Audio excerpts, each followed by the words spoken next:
පෙරවන් සරණයි ස්වාමින් වහන්සේ ගෞරවනීය ස්වාමින් වහන්සේ ඇතුළු මහා සංඝරත්නයන් අවසරයි සියලු දෙනාටම තෙරුවන් සරණයි අදත් අප හැමදෙනාම ඊටාම ගෞරවයෙන් පිළිගන්නවා අප මේ සූදානම් වන්නේ අද දිනත් මේ අපගේ ධර්ම සාකච්ඡාව ආරම්භ කිරීම සඳහායි ඒ සඳහා මෙම ධම්සභා මණ්ඩපයට වැඩම කර සිටිනවා නම කියන්න අවසරයි පූජ්‍යපාද ගෞරවනීය අලව්වේ අනෝම දස්සී ස්වාමින් වහන්සේ. ඉතින් අපි සියලු දෙනාම ඊටාම ගෞරවයෙන් දෙපා නැමද ස්වාමින් වහන්සේට ආරාධනා කර සිටිනවා අද දින ධර්ම සාකච්ඡාව පවත්වන ලෙසට. තෙරුවන් සරණයි ස්වාමින් වහන්සේ. තෙරුවන් සරණයි. නමෝ තස්ස භගවතු අරහතෝ සම්මා සම්බුද්දස්ස නමෝ තස්ස භගවතු අරහතෝ සම්මා සම්බුද්දස්ස නමෝ තස්ස භගවතු අරහතෝ සම්මා සම්බුද්දස්ස ශ්‍රද්ධාවන්ත පින්වත්නි අදත් අපි මේ හිමිදිරි උදෑසනම සූදානම් වන්නේ බුදුරජාණන් වහන්සේ දේශනා කරන්නට යෙදුන ඒ උතුම් ප්‍රතිපදාව සක්කාය නිරෝධය කියන ප්‍රතිපදාව ඒ ධර්මය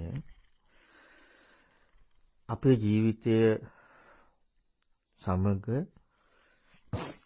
යථාර්ථවාදීව දැක්මකට යොමු කරගන්න අවශ්‍ය වන විදිහේ සාකච්ඡාවක් සිද්ධ කරන්නට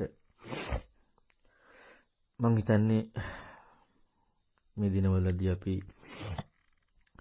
ඉදිරිපත් කරන්නට යෙදුණු සාකච්ඡාවන් දේශනාවන් ඔබ අහන්න ඇති කියලා හිතනවා. මොකද ඒ තුලින් තමයි ඔබට ප්‍රශ්න මතුවිය යුත්තේ. මොකද ඒ කාරණු තුලදී අපි ගොඩාක් ප්‍රායෝගික පැත්ත සහ සියුම් කාරණා පිළිබඳව ඉදිරිපත් කරන්නට යෙදුණා. මේ වෙනකොට ධර්ම සාකච්ඡා 340ක් දක්වා ඉදිරිපත් කරලා තියෙනවා. දේශනාත් බොහෝ සෙයින් කතා කරලා තියෙනවා.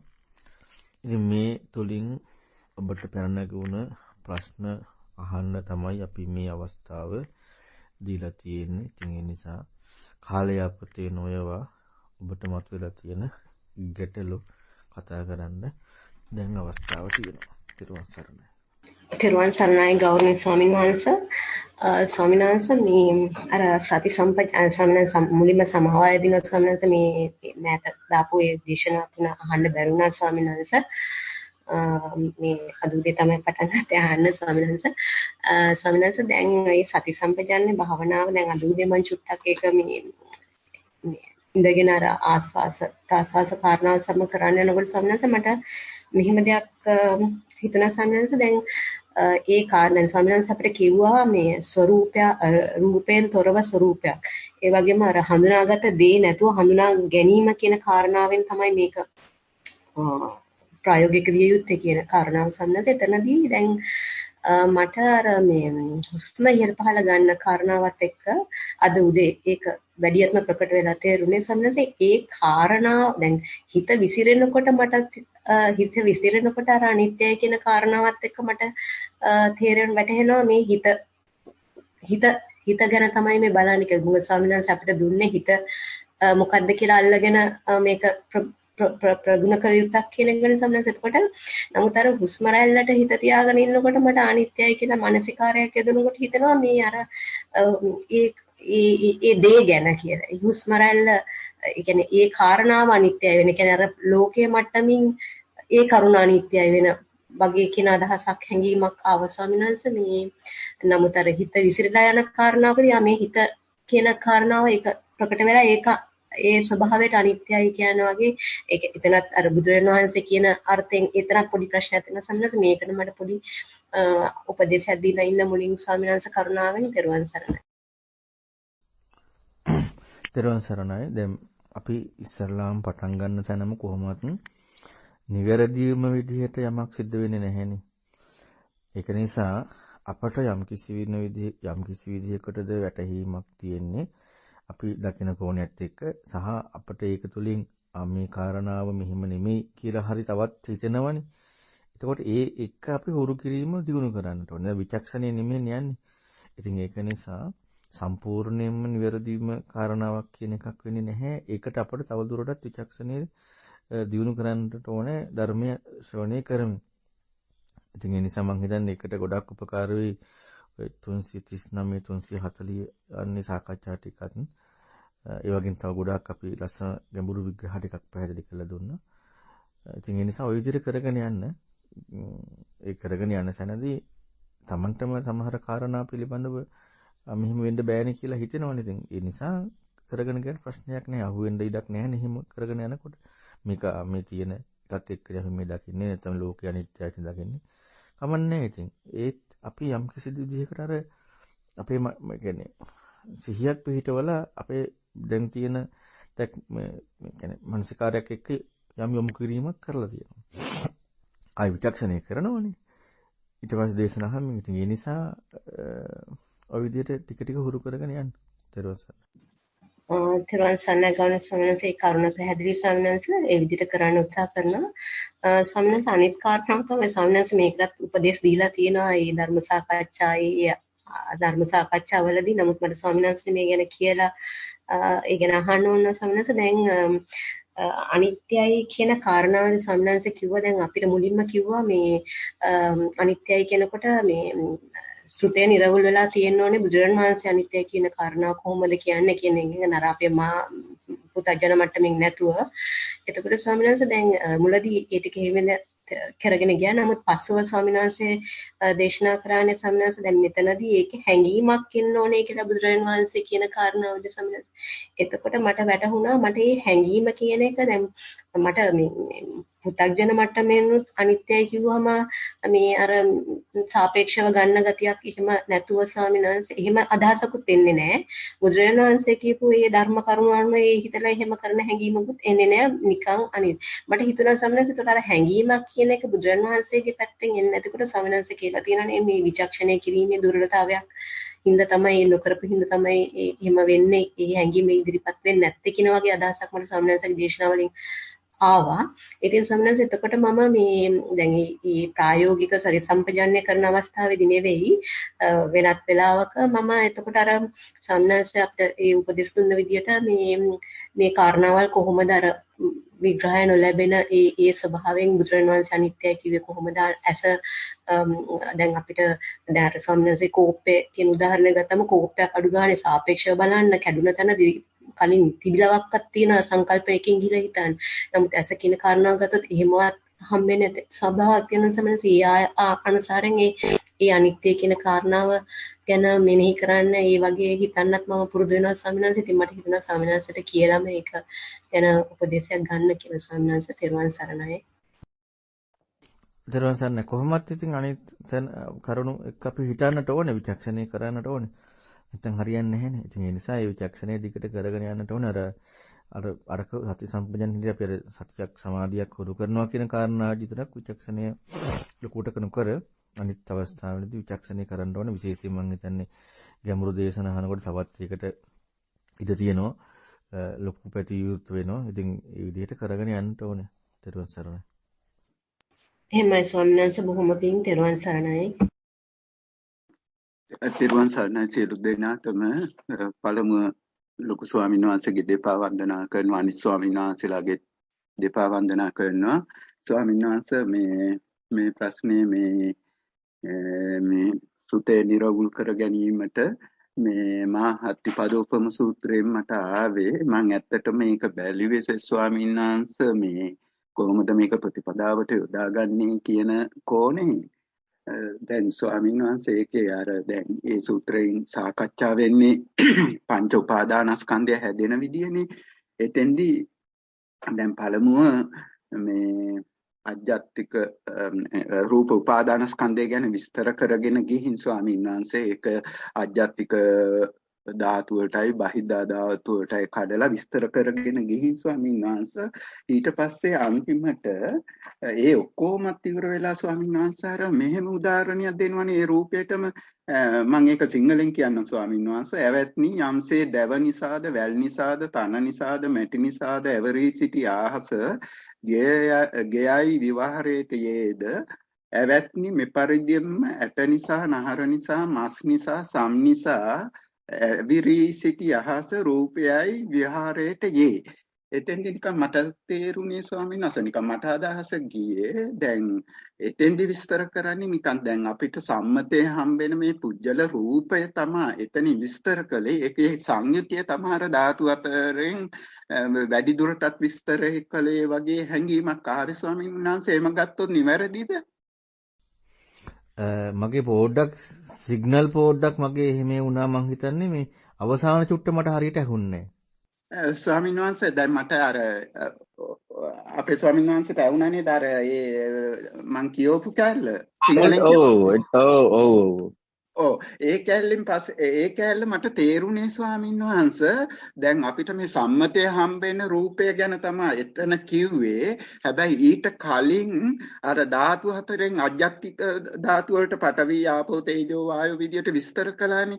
ඒ රූපය ඇතුලේ තියෙන ඒ ධාතු ටික තමයි ඒ විස්තර කළේ කියන වගේ හැඟීමක් මට ආවේ. ඒ විදියට ගත්තොත් නිවැරදිද කියලා ස්වාමීන් වහන්සේ මගේ පළවෙනි ප්‍රශ්නේ ස්වාමීන් වහන්සේ. තෙරුවන් සරණයි. තෙරුවන් සරණයි. ඇත්තටම මේ එතන කතා කරලා පෙන්වන්නේ දැන් බලන්නකෝ මේ උපමාවේ පෙන්වන්නේ අවකාශයට අර ලී මැටි වැල් වහල එකතුලා ගෙයයි විවහාර කරනවා. එතකොට ගෙය කියන දැන් අපට අර වස්තුත්වයක් ආරෝපණය වෙනවා නේ කියන වැඩි. කියන්නේ ගෙය කියන ස්වરૂපයක් නිර්මාණය වෙලා තියෙනවා. ස්වરૂපේ ප්‍රකට වීම. අන්න ඒ වගේ ඇඟ ඇට ලේ නහර වලින් අන කය කියන ස්වરૂපයක්. එතකොට අන්න ඒ කියන්නේ රූපයක් විවහාරයකට ආවා කියන්නේ කය කියලා ස්වરૂපයක් ඉස්මතු වුණා. එච්චරයි. දැන් අපට අර සම්මුතියේ හරි තියෙනවා කියන කාරණාව කියන එක නෙමෙයි. දැන් අපි ගත්තොත් මෙහෙම දැන් ඔන්න අන අහසේ දේ දුන්නක් තියෙනවා. එතකොට දේ දුන්නක් දැන් අපි දන්නවා පුංචි ළමයි තනන් දේ දුන්න ඇති බවක් තියෙනවා. සාමාන්‍යයෙන් අර සකස් වෙච්ච බවක් නැත්නම් පෙනෙන ස්වභාවය, පෙනෙන ස්වરૂපය දේ දුන්නයි කියලා. අන්න ඒ කාරණාවක් ඉස්මතු වෙලා යනවා. ඒ වගේ මේ සාමාන්‍ය අර්ථයක් කියන්නේ සම්මුතියයි කියලා ලෝකේ තවත් වැරද්දක් තියනවාය කියන කාරණාව යථාර්ථවාදීව හිතන්න යන තැනදී යෙදෙන්නේ නැහැ. ඒක යෙදෙන්න අවශ්‍යතාවයක් නැහැ. මොකද අපට නැත්තම් තියෙනවා සම්මුතිය කියලා වෙනම එකකුත් තියෙනවා. ලෝකයටත් දැන් මම කියන්නේ මේ හිතනම තැනදී. හිතනම තැනදී එහෙම දෙකක් වෙන්න විදිහක් නැහැ. දෙකක් ආවොත් එහෙම අපි හිතන ක්‍රමයට අමතරව වෙන දෙයක්ත් තියෙනවා නැත්තම්. එහෙම වෙන්න විදිහක් නැහැ. එතකොට අතන හැබැයි අපට යෙදෙන ලෝකේ අපට යෙදෙන බවක් තියෙනවානේ. මේ යෙදෙන භවයේ ප්‍රකට වීම තමයි ඉස්මතු කරලා පෙන්නන්නේ. වෙන අලුත් දෙයක් නෙමෙයි. යෙදෙන භවයේ ප්‍රකට වීම. එතකොට මූලිකවම යම් කිසි කෙනෙකුට මේ ජීවිතයේ යෙදීමක් කියලා ගත්තාට පස්සේ මොන හරි යෙදීමක් කියලා ගත්තාට පස්සේ ඒ යෙදීමේ ප්‍රකට වීම. එච්චරයි. අනුස්වරූපයක් ප්‍රකට වුණා. ඉතින් එහා මොකක්වත් අලුතෙන් හිතන්න දෙයක් නැහැ. එහෙමයි ස්වාමීන් වහන්සේ පැහැදිලි ඒක. ස්වාමීන් වහන්සේ ඒ වගේම ඒකේ අර දැන් අගට මේ දැන් මේ පංච උපාදානස්කන්ධය හැදෙන විදිය ඒක නිකන් මට අර දැන් ඒ අර ඒ සූත්‍රේ ගලාගෙන යන විදියේ මට පොඩි තේරුම් ගැනීමේ අපහසුතාවයක් තියෙනවා ස්වාමීන් වහන්සේ. මේ දැන් එතෙන්දී දැන් පංච උපාදානස්කන්ධය ගැන හැදෙන විදිය විස්තර කරනකොට ස්වාමීන් වහන්සේ දැන් අජ්ජත්තික සතර මහා ධාතු වලට කියන්නේ එතකොට ඒකේ තමයි අපේ ඉන්ද්‍රියන් ටික තියෙන්නේ වගේ හැඟීමක් ආවේ. එතකොට එතෙන්දී දැන් අජ්ජත්තික සතර මහා ධාතු හින්දා ස්වාමීන් වහන්සේ රූප ශබ්ද රූප ගන්ධ රූප රස රූප පොට්ටබ්බ රූප ධම්ම රූප එන්න පුළුවන්නේ. ඒ වගේම බාහිර සතර මහා ධාතු නිසාත් ඒ දෙම වෙන්න පුළුවන්. එතකොට ඒක ඉන්ද්‍රියන් හයට පතිත වුණාම තමයි අදාළ විඥානය හටගෙන පංච උපාදානස්කන්ධය හැදෙන්නේ වගේ අර්ථයක් ආවේ ස්වාමීන් වහන්සේ. අර තජ්ජෝ සමන්නාර ඒ කැලල අරන් විස්තර කරනකොට ඒ වගේ අදහසක් ආවේ. ඒක නිවැරදිද ස්වාමීන් වහන්සේ ඒ විදිහට ගැනීම? නෑ ඒක නම් නිවැරදි නෑ. මම හිතන්නේ 340 39 සාකච්ඡා දෙකේ මම ලස්සන විග්‍රහයක් පෙන්නනවා. ඒ දෙක අහලා බලන්න. ඇත්තටම අර මම කලිනුත් කියලා තියෙනවා රූප සද්ද රූප ඔහොම එකක් මේ සූත්‍රේ නැහැ කියලා. ඉතින් ඒක සම්පූර්ණ දාගන්න එක වැරදි. එහෙම එකක් සූත්‍රේ නැහැ. ඊට පස්සේ දැන් බහිද්දා කියන කාරණාවක කතාවක් අවශ්‍යතාවයක් යෙදෙන්නේ නැහැ. ආධ්‍යාත්මික කියන කාරණාව එක බලන තැනදී. ඒක ආධ්‍යාත්මික ඊළඟට ආයි බහිද්දා කියන කතාවකට ඉඩක් එන්නේ නැහැනේ. අජ්ජත් කියන කාරණාව දකිනකොට ඊතර වීමක් ඉස්මතු වෙනවා නම් එතනදී ආයේ තව බහිද්දාවක හැවීමක් අවශ්‍යතාවයක් යෙදෙන්නේ නැහැ. ඒ කතාව වෙන්නෙම නැහැ. එතකොට අපි ඒ දැක්ම විදිහ තමයි අර පැහැදිලි කරලා පෙන්නන්නේ. මොකද මේ විග්‍රහයක්නේ පෙන්නන්නේ ලෝකෙට. මම හිතන්නේ ඇත්තටම මේ 339 340 සාකච්ඡා දෙක ඇහුවනම් ලොකු පැත්තක් හට්ටියන්ටම හිතන්න විවෘත වෙනවා. සහ ඒකේ මේ අපි ගොඩක් කියන්නේ අලුත්ම පැහැදිලි කිරීමක් කියන්නේ මේ යෙදීම පිළිබඳ විශාල විග්‍රහයක් කරලා තියෙනවා. ඉතින් ඒ ටික ඇහුවනම් මම හිතන්නේ ලොකු පැහැදිලි කිරීමකට තව යන්න පුළුවන්කම තියෙයි. කෙරුවසන්න. එහෙමයි ස්වාමීන් වහන්සේ දෙක නැවත අහන්නම් ස්වාමීන් වහන්සේ මේ අන්තිම ප්‍රශ්නේ ස්වාමීන් වහන්සේ දැන් මේ සූත්‍රයේම ස්වාමීන් වහන්සේ දැන් ධාතු හැම ධාතුවම විස්තර කරන තැන අර ගහනකොට බනිනකොට කොහොමද ක්‍රියා කරන්න ඕනේ කියන හැඟි මේ කතාවක් කියලා තියෙනවනේ ස්වාමීන් වහන්සේ. එතකොට දැන් අපිට එතෙන්දී ගත යුත්තේ දැන් අර ධාතුත් එක්කනේ ස්වාමීන් වහන්සේ කතා කරන්නේ. එතකොට අර නිකන් ඒක නිකන් මට තේරුනේ දැන් ධාතු එක්ක කතා කරනකොට දැන් අපි හිතමුකෝ අපේ ස්වාමීන් වහන්සේ මට බයිනවා. ඒක තදින් බයිනකොට අර එතන දැනෙන ඒ ගතිය තමයි විස්තර කරලා තියෙන්නේ කියලා. දැන් පටවි කිව්වොත් නිකන් අර තදින්ම බයිනකොට දැනෙන ගතියයි නිකන් යාන්තම් බයිනකොට දැනෙන ගතියයි ස්වාමීන් වහන්සේ ගති දෙකක් නේ. එතකොට ඒ අවස්ථා ගති දෙකේදී අපේ ප්‍රතිපදාවේදී දැන් තදින්ම බයින වෙලාවක ලොකු වීරයක් අරගෙන ඒකේ කියලා තියෙන විදියට ඒ මානසිකාරය විය යුතුයි ධාතු විදියට.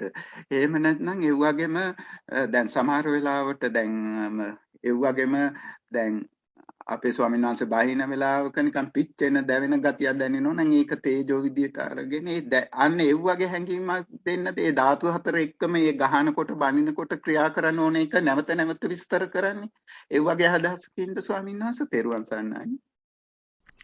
තෙරුවන් සරණයි. නෑ එතනදී ඇත්තටම පෙන්වන්නේ අර නොසැලෙන ගතිය කියන කාරණා කියන්නේ. ඒ කියන්නේ පඨවි ආපෝ තේජෝ වායෝ කියන ඒ කාරණා තුළදී අර මිශ්‍ර වීමක් නැහැ. දැන් ඔක මත රාහුල වාද සූත්‍රයේ ওই විග්‍රහයක් තියෙන්නේ පඨවි සම විදිහට කියලා ආපෝ සම තේජෝ සම විදිහට. එතකොට එතනදී මේ කියන්නේ ඒකට නැහැනේ මේ ප්‍රතික්‍රියාවක්. කියන්නේ ඒක තමයි ඒකේ ගතිය වෙන අර ඒකේ මේ කියන්නේ වෙන් වශයෙන් පඨවි ආපෝ තේජෝ වල ගති ස්වභාව හොයන්න කියන එක නෙමෙයි. අර ඒවට ප්‍රතික්‍රියාවක් නැහැ. මම හිතන්නේ මහා රාහුල වල සූත්‍රයේ කොහෙද වැඩිපුර විග්‍රහය තියෙන්නේ මේ පොළොවට අසුචි දානවා එක එක જાති දානවා නමුත් මොකක් ප්‍රතිචාරයක් නැහැ. අන්න ඒ ගතිය තමයි ඉස්මතු කරලා පෙන්නන්නේ. එතකොට ඊට පස්සේ මේ අර තව ස්පර්ශයෙන් හටගත්තේ මෙහෙමයි කීක විග්‍රහ තියෙන්නේ. එතකොට එතනදිම කියවිලා තියෙනවා ඉතින් ලෝකේ මම ඉන්නවා මට සද්දයක් ඇහෙනවා. අන්න ඒ ලෝකේ ඉන්න විග්‍රහයකදී නේ කමන කතා කරන්න පුළුවන්කම තියෙන්නේ. අන්නේ කතා කරන්න දැන් යොමු වෙන්න යන විදිය. එතකොට යොමු වෙන්න යන විදිය තමයි ඒ ඉස්මතු වෙලා තියෙන්නේ. හැබැයි දකින දැක්ම කතා කරනකොට ආයේ අලුතෙන් දෙන්න දෙයක් නැහැ. මම හිතන්නේ ඇත්තටම ওই 339 340 දී ඔය ලස්සනම පැහැදිලි කරලා දුන්නා මේක මේ කියවිල්ලක් ධර්මයේ කියවීමක් කියන්නේ මොකද්ද? මේක මේ ලෝකෙට පැහැදිලි කරනවා කියන්නේ මොකද්ද? යථාර්ථය කියන්නේ මොකද්ද? ඊළඟට මේ පැහැදිලි කිරීම ගොඩාක් මම මේ 339 340 සාකච්ඡා දෙකේදී පැහැදිලි කරලා පෙන්නුවා. ඉතින් ඒක නිසා ඇත්තටම අපි හිතන පැත්ත කියන්නේ අපි කියන්නේ ඒ පරයයක අපි ඊට අදාළ විදිහට හිතාගෙන යන තැනදී ඊට අදාළ විදිහට හිතාගෙන යන තැනදී අපට අලුතෙන් අහපව ඒ කියන්නේ අලුත් හිතන්න ඕන විග්‍රහයක්. ඒ කියන්නේ අලුතෙන් තව අර්ථකථනයක් අවශ්‍යතාවයක් දෙන්නෙම නැහැ අර දේ එක්කම හරියට හිතාගෙන යනකොට. ඉතින් ඒ නිසා මේ අර ඒ හිතන්න කියලා කියන්නේ ඒ උණුසුම් ගතිය ඒ කතන්දර මොකක්වත් නෙමෙයි.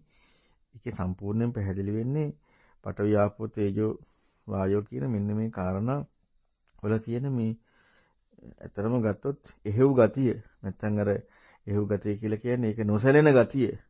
ඔන්න ඔය ටික තව ටිකක් මේ විග්‍රහ කියන්නේ ඒ බව විග්‍රහ කරලා පෙන්නන්න තමයි පැහැදිලි කරන්නේ. ත්වන් සරණයි.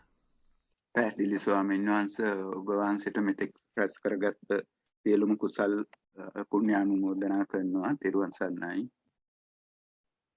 අවසරයි ස්වාමීන් වහන්සේ ගියවර සාකච්ඡාවේදී සඳහන් වුණු ස්වරූපයෙන් තොර රූපය යන සාකච්ඡාව ශ්‍රවණය කළා. ඒකෙන් ඉස්මතු වුණු වැදගත් කාරණාවක් පැහැදිලි කරගත්තොත් හොඳයි කියලා හිතුණා. ඒ කාරණාව තමයි මේ ස්වරූපය කියන කාරණාව. දැන් මට තේරුණු විදිහට මේ සාකච්ඡාවට පාදක වුණේ මේ හඳුනා ගැනීම මම මගේ කියා ගැනීම සුදුසු නෑ කියන එක තමයි මට මේ වැටහුනේ ස්වාමීන් වහන්සේ.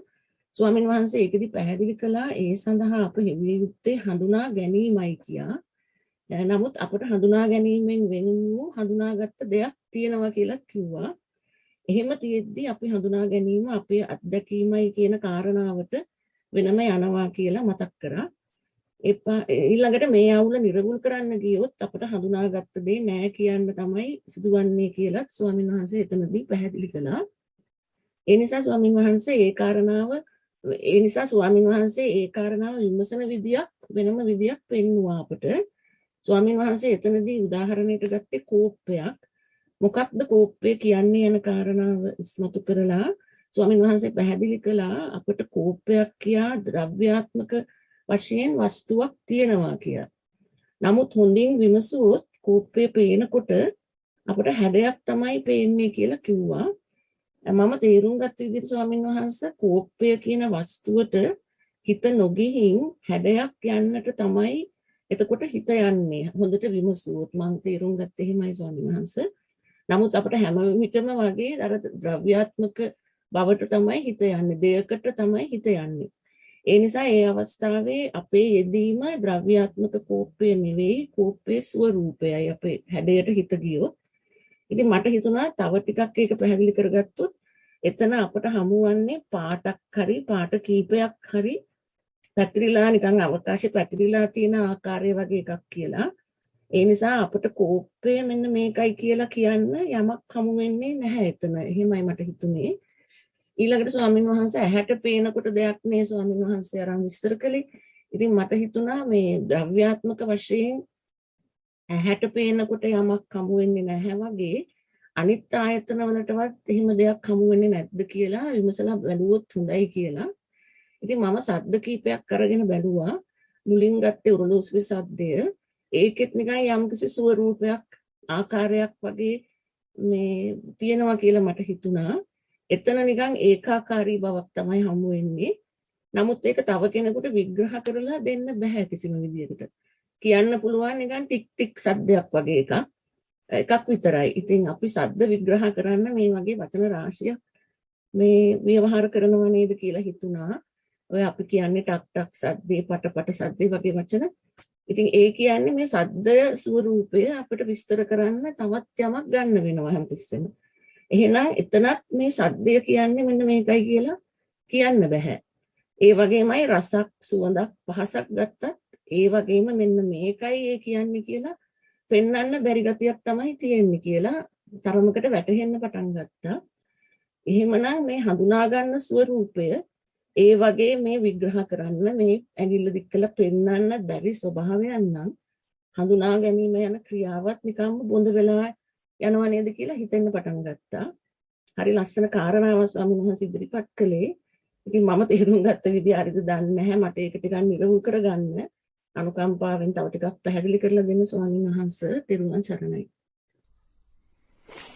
තෙරුවන් සරණයි. ඇත්තටම ධර්ම සාකච්ඡා කියන්නේ ඇත්තටම ඔය අවංකව ඒ කියන්නේ හරියට අහලා තියෙනවා. ඒ කියන්නේ ධර්ම සාකච්ඡාවක් අහනකොට අර අපි හැම වෙලෙම අපේ කෝණ නැතුව ධර්ම සාකච්ඡාවක් අහනකොට ඒකට ගිහිල්ලා අහන්න ඕන. මම හිතන්නේ මේ ඇත කරපු ධර්ම සාකච්ඡාව 330න් පස්සේ කරපු සාකච්ඡා මම හිතන්නේ ගොඩාක් ගැඹුරු පැති තියෙනවා. ඒක අපි අහනකොට අපේ කෝණේ සම්පූර්ණයෙන් අයින් කරලා අහන්නට ඕනේ. එතකොට තමයි අපිට මේ කාරණාවට යන්න පුළුවන්කම තියෙන්නේ. නැත්තම් අර අපේ කෝණෙත් එක තමයි අපි සාකච්ඡාව අහන්නේ. ඉතින් ඒ නිසා මේ සාකච්ඡාවේදී කතා කරපු කාරණා එක ඒක හිතන්න පෙළඹිලා තියෙනවා. ඒක හරි වටිනවා. ඒ කාරණාව එක්ක දැන් අපිට පොඩි පොඩි අඩුපාඩුකම් වෙනවා. පොඩි පොඩි අඩුපාඩුකම් වෙන එකට වඩා වැදගත්කම තියෙන්නේ හරියට ඒ සාකච්ඡාවක් හරි දේශනාවක් හරි තියෙන කාරණාව හිතට වැදිලා තියෙනවා කියන එක. එතකොට හිතට වැදිලා තියෙන කාරණාව එක ඒක කරන්න යමු වෙන තැනදී අඩුපාඩුනා කියවට හදාගන්න පුළුවන්. හැබැයි ගත්ත කාරණාව වරද්දවමල නම් ගත්තේ අහගන්න හරියට අහගෙන ඉන්නේ නැතුව එතකොට කියන්නම දෙයක් නැහැනේ. ඉතින් ඒක නිසා මේ ඔය විදිහට හිතන්න හොඳයි. ඔකට තව ගොඩාක් උපකාර වෙයි. ඔය හිතන ක්‍රමයට මේ 338 39 40 කියන සාකච්ඡාව තුනත් හොඳ අවධානයෙන් ඇහුවොත්. මොකද ඒ කරුණ තුල තව ගොඩක් විග්‍රහ කරලා පෙන්නනවා. දැන් ඔය කියන ඔය හිතන ක්‍රමයට එක්ක ගත්තාම දැන් මෙතන ඒ කියන්නේ අපි හිතමු ඒ ස්වરૂපය කියන කාරණාව අපට නිර්වචනයක් කරන්න තියෙන්නේ. දැන් අපිට යම් ප්‍රකටත්වයක් එනවා නම් ආයේ නිර්වචනයක් කරන්න තියෙන තව එකක් ඇඳලා. ඒ කියන්නේ අපි ඇත්තටම කෝපය දැක්කා කියන ඒ කාරණාවේ දැකීම කියන ස්වરૂපය කියන කාරණාවට අපිට ඒ කෝපය දැක්කා කියන නිර්වචනය කියන එකට අපි වෙන දෙයක් ඇඳගෙන. එතකොට ඉතින් ඒක අපි ඒකම නෙමෙයිනේ විග්‍රහ කරන්නේ. එහෙනම් අන්න මේ මොකක්ද එහෙනම් මේ ස්වરૂපය දැක්කා කියන. අන්න ඔය එවීමේ අවශ්‍යතාවය ඉස්මතු වෙනවා. දැන් අම්මා ඔය කියපු කතාවත් එක්ක ගත්තාම අර යම් මට්ටමකට අර කියන්නේ පෙන්නපු ධම්මාර්ථය තුල ඒ මම හිතන්නේ මට මතක නැහැ සාකච්ඡාංකේ නම් ඒ කාරණාවේ 330 ගණන් සාකච්ඡාංකයක් ඒකෙදී කියපු කාරණාව මේ මූලික ටික හිතට අරගෙන තියෙනවා. ඉතින් ඒ නිසා ওই විදිහට හිතන්න තව අර සාකච්ඡා ටිකත් අහලා තව ඉදිරියට හිතන්න උපකාර කරුණු ගොඩාක් ඉස්මතු වෙලා එවි. ඊට පස්සේ අවිනාස තව පොඩි පැහැදිලි කර ගැනීමක්. දැන් ඒක මම තේරුම් ගත්ත හැටි හරීම නැතුව ඇති ස්වාමීන් වහන්සේ. ඒ වුණාට දැන් ඒක හැමතිස්සෙම මේ විදිහට පේන්නේ නැහැනේ ස්වාමීන් වහන්සේ. අර නැවත අර දෙයක් කියන එකටම යවෙනවා දැන් යමක් දකින්නකොට. ඉතින් අර අමාරුවෙන් හිතලා පුළුවන් මෙතන මේ ස්වරූපයක් මේක හැඩයක්. ඉතින් රසයක් කියනකොට අපිට ඒක පෙන්වන්න බෑ. කහට රහක් වගේ අර වෙන මොකක් හරි අරගෙන තමයි පෙන්වන්න පුළුවන් කියන එක තරමකට තේරුණාට ස්වාමීන් වහන්සේ මේ එක පාරටම එකට යන්නේ නැහැ. සිහිය පිටුවල බැලුවොත් නම් එහෙම තේරුම් ගන්න පුළුවන්. දැන් උතන මේ ඇත්තටම ඕක නිකන් ස්වාමීන් වහන්සේ එතන සඳහන් කරා දැක්මක් වගේ වෙන්න ඕනේ කියලා. ඒක මට තේරුණු විදිහට.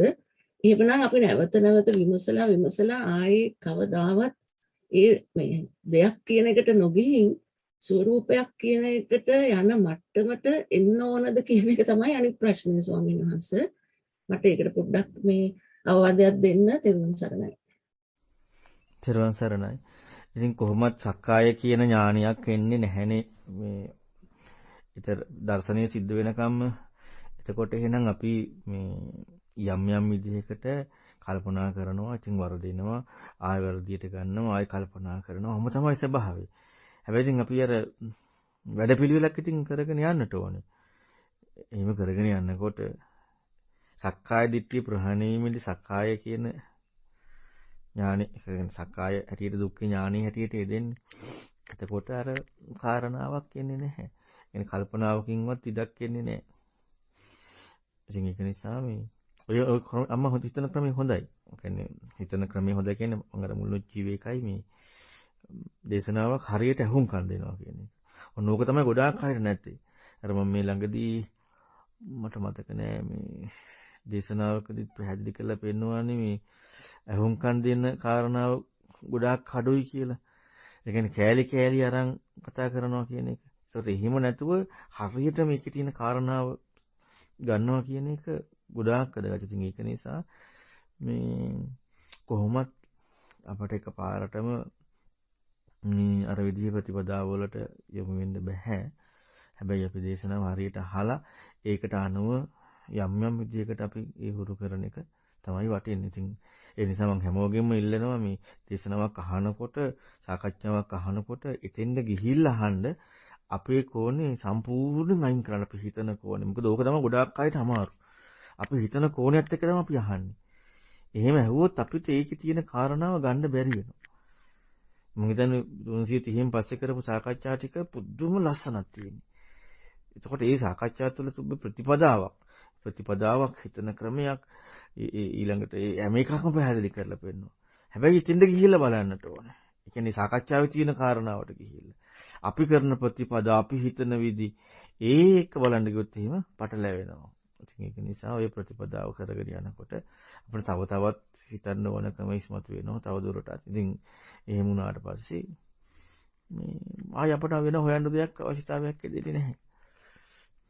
මේ මම හිතන්නේ අම්මට 39 38 40 අහන්න නැතුව ඇති. ඒ ටිකත් අහන්න තව ගොඩාක් ලස්සන ටිකක් ඒ වගේ විග්‍රහ වෙනවා. ත්‍රිවන් සරණයි. බොහෝ පින් ස්වාමීන් වහන්සේ. මම ඒක ශ්‍රවණය කරලා මම ස්වාමීන් වහන්සේගෙන් ප්‍රශ්න කරන්න ත්‍රිවන් සරණයි. තෙරුවන් සරණයි අවසරයි ගෞරවනීය ස්වාමීන් වහන්සේ. අවසරයි ගෞරවනීය ස්වාමීන් වහන්සේ මටත් මේ ප්‍රශ්නේ තියෙන්නේ අර සති සම්පජන්න භාවනාව ගැන. ස්වාමීන් වහන්සේ දැන් ඒකේ අර හුස්ම රැල්ලට දැන් ස්වාමීන් වහන්සේ ඒකේ කියනවනේ හිතයි මමයි හුස්ම රැල්ලයි ඔක්කොම අර එකක් විදිහට ඒ විදිහට තමයි එතන ගන්න කියලා. දැන් අපි මුලින් ඉස්සෙල්ලම පටන් ගන්නකොට හිත මම හිත හුස්ම රැල්ල විදිහට ඊට පස්සේ දැන් ඒකේ මට අර ඉතින් ප්‍රධාන වෙන්නේ හුස්ම රැල්ලනේ. එතකොට ස්වාමීන් වහන්සේ දැන් මට එහෙම කරනකොට දැන් අර සාමාන්‍යයෙන් ලෝකේ මේ අනිත්‍ය විදිහට එහෙම හිතට යන්නේ එහෙම වෙන්නේ නැහැ. නමුත් අර විචක්ෂණය කරපු එක මතක් වෙනවා ඒ වෙලාවට ස්වාමීන් වහන්සේ.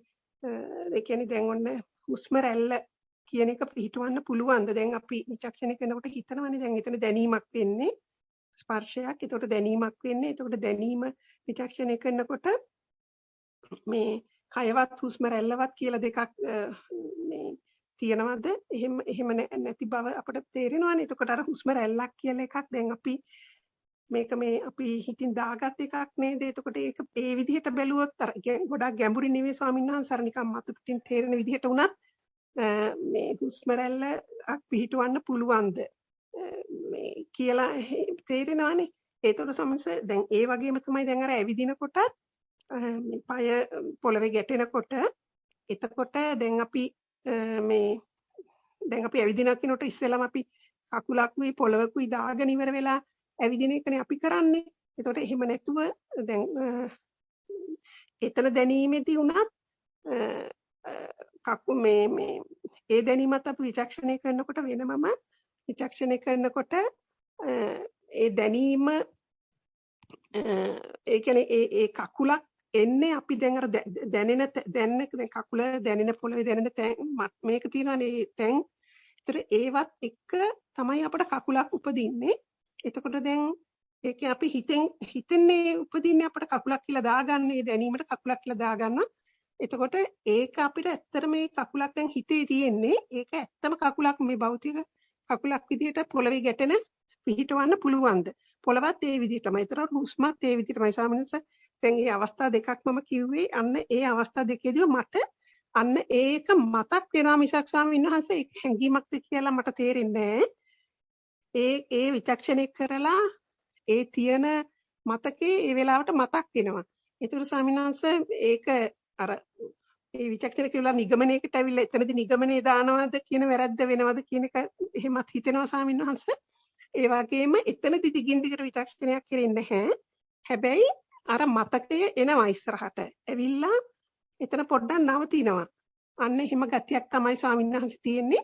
අන්න ඒක ස්වාමීන් වහන්සේ තව ටිකක් එතන පෙරදි අඩුපාඩු කියලා දීලා උපදෙසක් දෙන්න කියලා ස්වාමීන් වහන්සේකින් ගෞරවයෙන් ඉල්ලා සිටිනවා ස්වාමීන් වහන්සේ. තිරුවන් සරණයි. ඔව් ඇත්තටම එතනදී අර මතකය ඒමක්නේ තියෙන්නේ. ඊළඟට තමයි මේ මතකයේදී පවා දැන් ඇත්තටම අර පහස කියන කාරණාව කය කියන දේත් එක්ක ලැබෙන එකක්නේ. එතකොට දැන් වේදේත් තියෙනවා අසකරණාසී දිවකායට පිළිසරණ මනස. එතකොට මනසට පිළිසරණ බුද්ධිය, බුද්ධියට පිළිසරණ ආත්ම. එතකොට දැන් අසකරණාසී දිවකායට පිළිසරණ මොනවා හරි කාරණාවේ මනසින් තමයි මේක වෙන්නේ කියලා අපි කොච්චර හිතුවත් ඒක ඉතින් බුදුරජාණන් වහන්සේ ලෝකේ පහළ වෙන කලිනුත් මේ වේදේ පවා හොයාගත්ත කාරණා. කියන්නේ ඉච්ඡර විචක්ෂණයක් කරලා තියෙනවා. මනසින් තමයි මේ විදිහට දෙයක් හදෙන්නේ මනෝ සංකල්පයක් හැටියට. ඊළඟට ඒක වැටහීමක්නේ. ඒ වැටහීම එයාලා ගොඩක් සත්‍යවාදී Tamanට ආපු වැටහීමක්. ඒ කියන්නේ මේ බුද්ධිය ආත්ම අන්න Tamanටනේ ආව වෙන කාටවත් නෙමෙයි. ඒ කියන්නේ අපි අද ගොඩක් වෙලාවට දානවා තමාට නෙමෙයි ආවේ කියලා. ඒ කියන්නේ ඉච්චලට අඥානයි.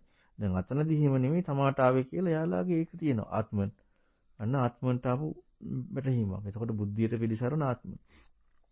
ඉතින් ඔන්න ඔය විදිහට වේදේ තියෙන දැක්මක්. ඉතින් අපිට අපි හුස්ම රැල්ල දැනෙන ගතිය අර මානසික සංකල්පයකින් ඒක ආපු කාරණා බව, කයට පහස ඒ කාරණාවත් එක්ක කකුලේ ගැටෙන ගතිය ඒ කාරණාව මනසින් ආපු කාරණාවක් බව. ඒ විදිහට අපි කොච්චර කල්පනා කරත් ඒ කරුණු ටික පවා මේ බුදු ලෝකෙ පහළ වෙන්න කලින් යථාර්ථවාදීවම හිතපු ඒ බ්‍රාහ්මණයන්ට ඇතිවෙච්ච ඥානයක්. එතකොට ඒක ඒ වැටහීමෙන් යුක්ත තමන් ඉන්නවා. අන්න එතකොට වැටහීමේ යුක්ත තමන් ඉන්නවා කියනකොට යාළගේ ආපු සත්‍යවාදී බව තමයි ඇත්තටම ආත්මන් කියන ස්ථිරත්වයක් තියෙනවා. ඒ කියන්නේ බුද්ධියෙන් යුක්ත ආත්ම, වැටහීමෙන් යුක්ත ආත්ම. ඉතින් ඒක නිසා අපි ඊට එහා කල්පනාවක් තව තියෙන්නට ඕනේ. අපේ යෙදෙන කාරණා එක්ක මම හිතන්නේ ඒ තිහා කල්පනාවක් පිළිබඳව මේ ඔය 339 40 සාකච්ඡා දෙක මොකද අපි ඊදා දැම්මෙම මේ සාකච්ඡාවට ගොඩක් උපකාර වෙයි කියලා. ඒකදී අපි අර තාදී සහ හේවභාවය කියන එක ඊළඟට කේවලී කියන කරුණෝ එක්ක විග්‍රහ කරලා පෙන්නවා. අපිට මේ වෙන හිතන නැත්නම් වෙන සංකල්පනා වලට යන්නේ නැතුව අපි මැනින මිමි වලටත් යන්නේ නැතුව දැන් හුස්ම රැල්ල පහසක් මොකද්ද පහස කියන්නේ? අපි ඒක විග්‍රහයකට කියලා හරියන්නේ නැහැ. විග්‍රහයක නැත්නම් අපි ඒක අර්ථකථනයක් සිදුවෙන විදිහ අර්ථකථනයක් වෙලා හරියන්නේ නැහැ. සිදුවෙන විදිහට හොයන්න කලින් ඒ දැනිච්ච කාරණාව හොයන්නට ඕනේ. අන්නේ දැනිච්ච කාරණාව විතරක් හොයන්නට යන්න ඕනේ. ඒ දැනිච්ච කාරණාව විතරක් හොයාගෙන යනකොට හැබැයි සංකල්පනාවලට වෙන දෙයක් එක්ක දැමුවොත් දැනිච්ච කාරණාව විතරක් නෙමෙයි. මෙන්න මේ විදිහට අපි හිතන්නට ඕනේ. ඉතින් ඒ හිතන ක්‍රමයේ පිළිබඳව අර සාකච්ඡා දෙකේ අපි ගොඩාක් පැහැදිලි කරා. ඒ දෙක මම හිතන්නේ හොඳට එතෙන්ද ගිහිල්ලා හුවත් ගොඩක් තේරුම් ගන්න පුළුවන් වෙයි. නැත්නම් අපි අර දැනුමක් අතෙන්ද ආරෝපණය කිරීමක් විතරයි කරන්නේ. දැනුමෙත් ලෝකයේ ඇත්තක් විතරයි. ලෝකයේ ඇත්තක් කියන්නේ බුදුරජාණන් වහන්සේගේ ධර්මයෙන් තොරවත් ධර්මීනියකින් වැටෙන කාරණාවක්. ඉතින් එහාට යන්න විශාල හැකියාවක් අවශ්‍යතාවයක් තියෙනවා. මොකද ඇත්තටම බුදුරජාණන් අපි අර සාකච්ඡා දෙකේ පැහැදිලි කරලා පෙන්නනවා බුදුරජාණන් වහන්සේට මේ ධර්මයේ දුන්නේ කොහොමද හිතාගන්න බෑ ධර්මයේ දුන්න විදිය. දැන් ලෝකයේ තියෙන විග්‍රහයක් බොරුවක් අපි හැදෙන විදිය කියන්නේ යනවා. නෑ වැරදි. බොරුවක් හැදෙන විදිය කියන්න ඕනේ නේද? ඇත්තක් නම් හැදෙන විදිය කියන එක හරිනේ. බොරුවක් හැදෙන විදිය කියන්න ඕනේද? ඉතින් ඒක බොරුවන්නේ. එතකොට එහෙනම් මම හිතන්නේ සමුදය වය පිළිබඳව ලොකු විග්‍රහයක්, ලස්සන අර්ථ විග්‍රහයකුත් අපි සාකච්ඡාවේ පැහැදිලි කරා. අද අපි ගොඩක් වෙලාවට සමුදය වය කියන එකේ ලොකු වැරද්දක් කරනවා හොයාගන්න යන වැඩපිළිවෙලේදී. බොරුවක හොයන්න ඕනේ නැහෙනේ. දැන් අපි බොරුවක් කියලා දැනගත්තොත් කවුරුත් හොයන්න යන්නේ නැහෙනේ. දැන් ඔන්න හක්මන් කරනවා කියලා දැනෙන කාරණාවකදීම බොරුවක්. ඉතින් ඇයි හේතු ඒක වෙන හැටි හොයන්නේ? ඕනේ නැහනේ. හුස්ම ගන්නවා කියන කාරණාව සිදුවීම කියන එක බොරුවක්. ඒ කියන්නේ ඒක අත්දැකීම කියන බොරුව. ඉතින් ඒක හේතු හොයන්න ඕනේ නැහනේ. ඒ බොරුවක හේතුවක් හොයන්න ඕනේද? නෑ. එතකොට එහෙනම් අපිට තියෙනවා තව ගොඩාක් පැති හිතන්න. ඉතින් ඒක නිසා හොඳට මේ පැතිත් තව කල්පනා කරන්න. මම හිතන්නේ 339 40 ගොඩක් අය අහලා නැහැ. ඒ සාකච්ඡා දෙක අහන්න. ඒක හැබැයි එතින්ද ගිහිල්ලා අහන්න. හරි අවධානයෙන් අහන්න. එතකොට තව ලස්සන කරුණු ටිකක් හිතන්න ඉස්මතු වේවි. ත්වන් සරණයි. ත්වන් සරණයි ස්වාමීන් වහන්සේ. ස්වාමීන් වහන්සේ මට ඇත්තටම මට එතන කියන්න ඕන උනේ ස්වාමීන් වහන්සේ දැන් අර එවිදින කොටයි හුස්ම ගන්න ඒ වෙලාවේ ස්වාමීන් වහන්සේ දැන් එතන දැන් ඒ මානසික සංකල්පයක් විදිහට අපි දාගෙන ඉන්නවා. නමුත් එතන යෙදීමක් වෙන්නේ නැහැ. දැන් අර විචක්ෂණය කරනකොට අපි ඒ විදිහටනේ බලන්නේ. යෙදීමක් වෙන්නේ ඒ නිසා පිහිටුවීමක් වෙන්නේ නැහැ නේද? ඒ නිසා මේ හුස්ම රැල්ල මේ අනිත්‍යයි නේද? පිහිටවන්න බැරි නිසා අනිත්‍යයි නේද කියන එක ඒ ඔක්කොම ටික තමයි ස්වාමීන් වහන්සේ මට මතකයට එන්නේ. මේක මානසික සංකල්පයක් නිසා එහෙම කියලා නෙවෙයි. එතනින් එහාට අර ටිකක් මට හිතෙනවා ස්වාමීන් වහන්සේ විචක්ෂණේ අර කරලා තියෙන නිසා එතනදි විචක්ෂණයක් කරන්නේ නැහැ. නමුත් අර ඒ ටික ඔක්කොම අර යෙදීමක් නැති නිසා පිහිටුවීමක් නැහැ නේද? ඒකටනේ සාමිනාංශ අනිත්‍ය කියලා මත තේරිලා තියෙන විදිහට අන්න ඒ දක්වා මතක් වෙනවා සාමිනාංශ.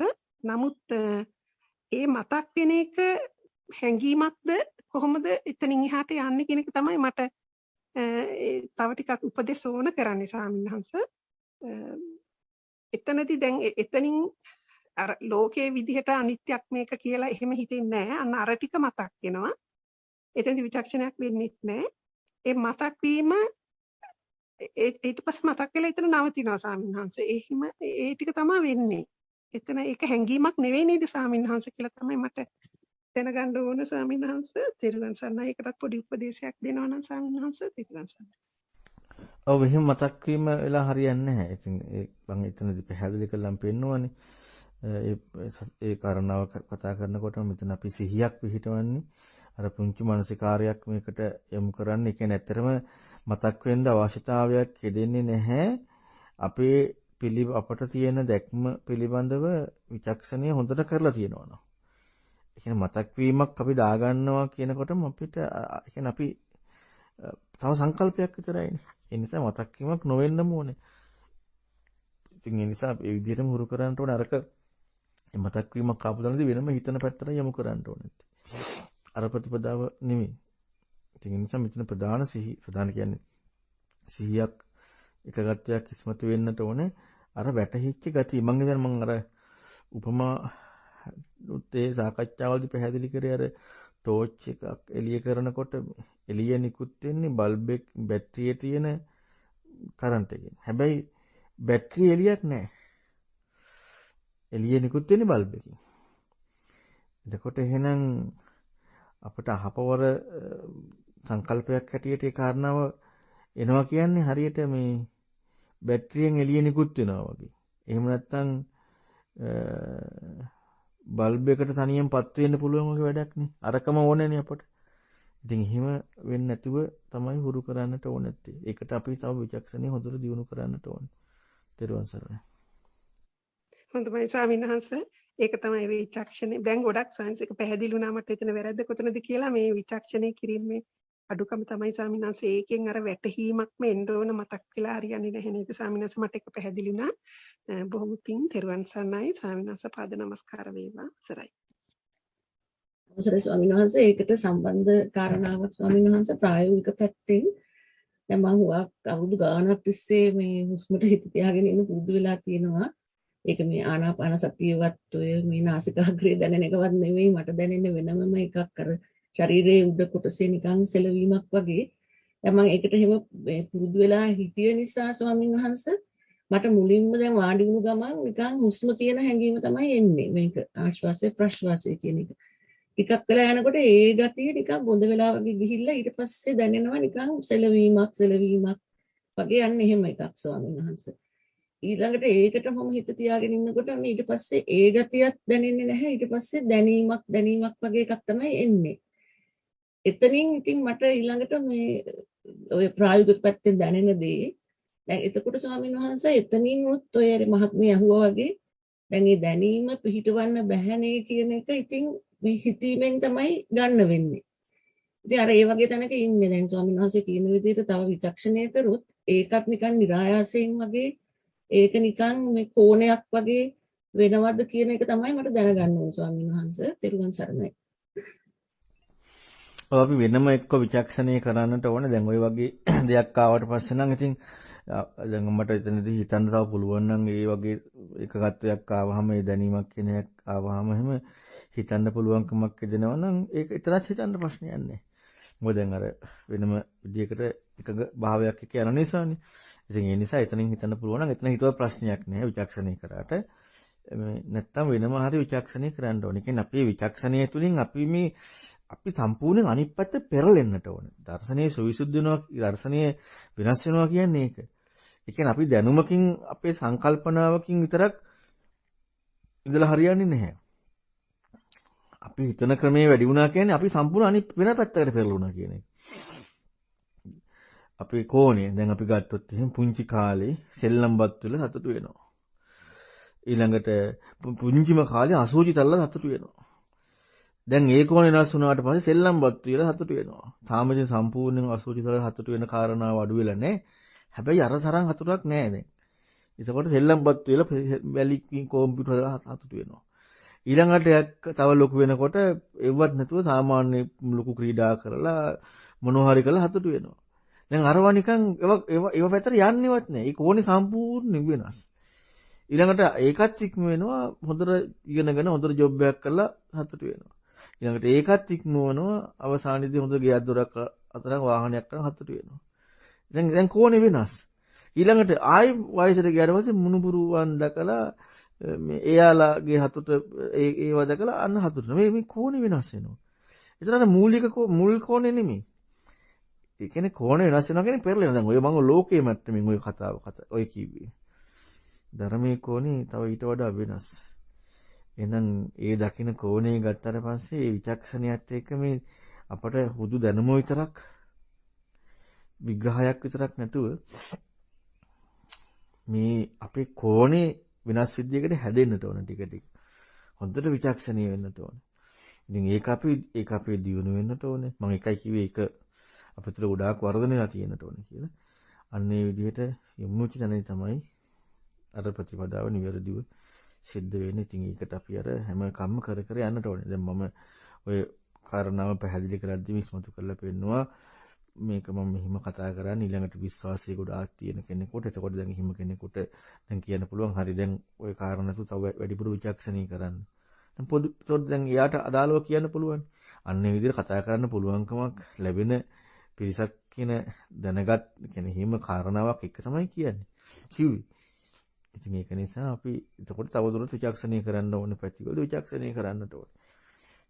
නැත්තම් අපි අර එකඟ භාවයක් හරි සමාධියක් හරි මොනවා හරි දෙයක් කරනකොට අපි ආයේ ඒකට විතරක් කැමති වෙනවා. ඒක නිසා මම මුලින්ම පැහැදිලි කරපු අනුගත වීම නැත්තම් මම කියන වචනේ විශ්වාස කිරීම ඒකට යොමු වෙලා හුම්කන් දීම මෙන්න මේ කාරණාව ප්‍රධාන වෙන්නට ඕනේ. එතකොට ඒ කෙනා කරන කාරණාව එක්ක තව එතනින් ඉදිරියට මොකද්ද කරන්න ඕනේ කියන දේ පෙන්වන්න පුළුවන්. ඉතින් ඒ නිසා උතනදී එක්ක හිතන්න ඒ කාරණාවත් එක්ක නැත්නම් වෙනම තව ඒ සම්බන්ධ විචක්ෂණය කරන්න. ත්වන් සරණයි. බොහොම පිං ස්වාමීන් වහන්සේ. ත්වන් සරණයි. ගෞරවනීය ස්වාමීන් වහන්සේගෙන් අවසරයි. ස්වාමීන් වහන්සේ ඉදිරිපත් කර මෛත්‍රී භාවනාව සමන් දීලා මේ එතන ඉඳලා මම ඒක දාගන්න තමයි මේ භාවනා කරන්න පුරුදු වුණේ. ඒකට සායනන්සේ මාගේ ප්‍රශ්නය දැන් අපි වචන වලින්නේ සෝපත් වේවත්වා එහෙම කියලා වචන වලින් අපි සිතෙන් කියනවා.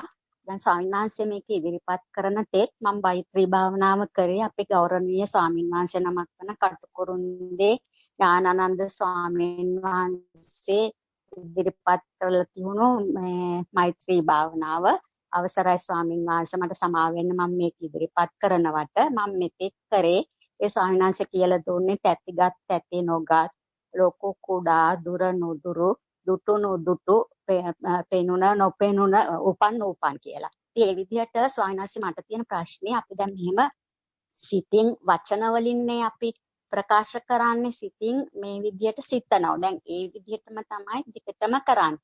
එතකොට සායනාංශේ දැන් අපි දැන් වචන වලටමනේ අපි සිත යොමු වෙන්නේ.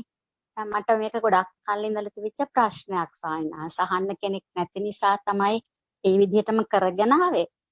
ඒ විදිහටම දිගටම අපි සිතමින්ද මේ මෛත්‍රී භාවනාව කරන්න ඕනේ. සායනාංශ එතන පැහැදිලි කරලා දුන්නා සිතින් මෙහෙම සිතන්න කියලා. මට තව පොඩ්ඩක් ඒක පැහැදිලි කරලා දෙන්න අද සායනාංශයේ ගෞරවයෙන් මම ගැන අනුකම්පා කළා. ත්වන් සරණයි. ඔව් වචනයට අවධානය නෙමෙයි තියෙන්නට ඕන. නැත්නම් අපි ගත්තොත් දැන් ඔන්න අපේ ජීවිතයේ යෙදීමේදී ජීවිතේ අපි යෙදෙනකොට එදිනෙදා හිතින් කයෙන් වචනේ කියන කාරණා මේ එදිනෙදා ජීවිතයේදී ඔන්න යම් කිසි කෙනෙකුට මේ යම් කිසි කෙනෙක්ගේ අඩුවක් දකින්න හිතෙනවා. අන්න 100ක් වෙනවා මම අඩුවක් දකින්නේ නැහැ. මං අර වැරදි කතා කරන්නේ නැහැ. මං තව දැන් ඔන්න හිත රිදෙන්න නැත්නම් අපි හිතමු තව කෙනෙක් එක්ක නිකන් ඕනෙට දේවල් කතා කරනවා. ඒ කියන්නේ ඔය අනවශ්‍ය දේවල්. මම මේ කතා කරන්නේ නැහැ. ඔන්න ඔය විදිහට මේ එදිනදා ජීවිතයේදී අපට ඒවා හුරු වෙන්නට ඕනේ. එතකොට එහිම හුරු වෙනකොට තමයි අපට අර අවංක මෛත්‍රී හිතක් ඇති වෙන්නේ. නැත්තම් අර වචනේ විතරයි අපි හුරු වෙන්නේ. ඊළඟට කයින් ක්‍රියා කරනකොට ඒ හැම එකදීම අප තුළ අර මේ සිහියක් එක්ක මෛත්‍රී භාවයක් ඇති වෙන්නට ඕනේ ආධ්‍යාත්මය තුළ. දැන් අපි ඉඳගෙන අපි මේ දේ කරනකොටත් අන්න අර කරුණ ගැන හිතන්නට ඕනේ. කියන්නේ දැන් වචනේ නෙමෙයි ඒ කරුණ. ඒ කියන්නේ මම කාටවත් හිංසාවක් කරන්නේ නැහැ. හිංසාවක් නොකරන බව. ඊළඟට බොරුවක් කියන්නේ නැහැ. නැත්තම් අපි හිතමු තරහක් ඇති කරගන්නේ නැහැ. තරහක් ඇති නොවන බව. ඒ කියන්නේ ඔන්න ඔය කරුණු ඉස්මතු වෙන්නට ඕන නැති. නැත්තම් අපි අර සාමාන්‍ය හුරු කරගෙන යනකොට අර වචනෙට එක ගත්තයක් අපි ගත්තොත් එහෙම ඕම් කියනකොට ඕම් කියන වචනට එක ගත්තයක් එනවා. ඊළඟට එකම වචනයක් දිගට හිතනකොට ඒක දෙක ගත්තයක් එනවා. ඒක හැබැයි එතන එක ගත්තයක් තියෙනවා.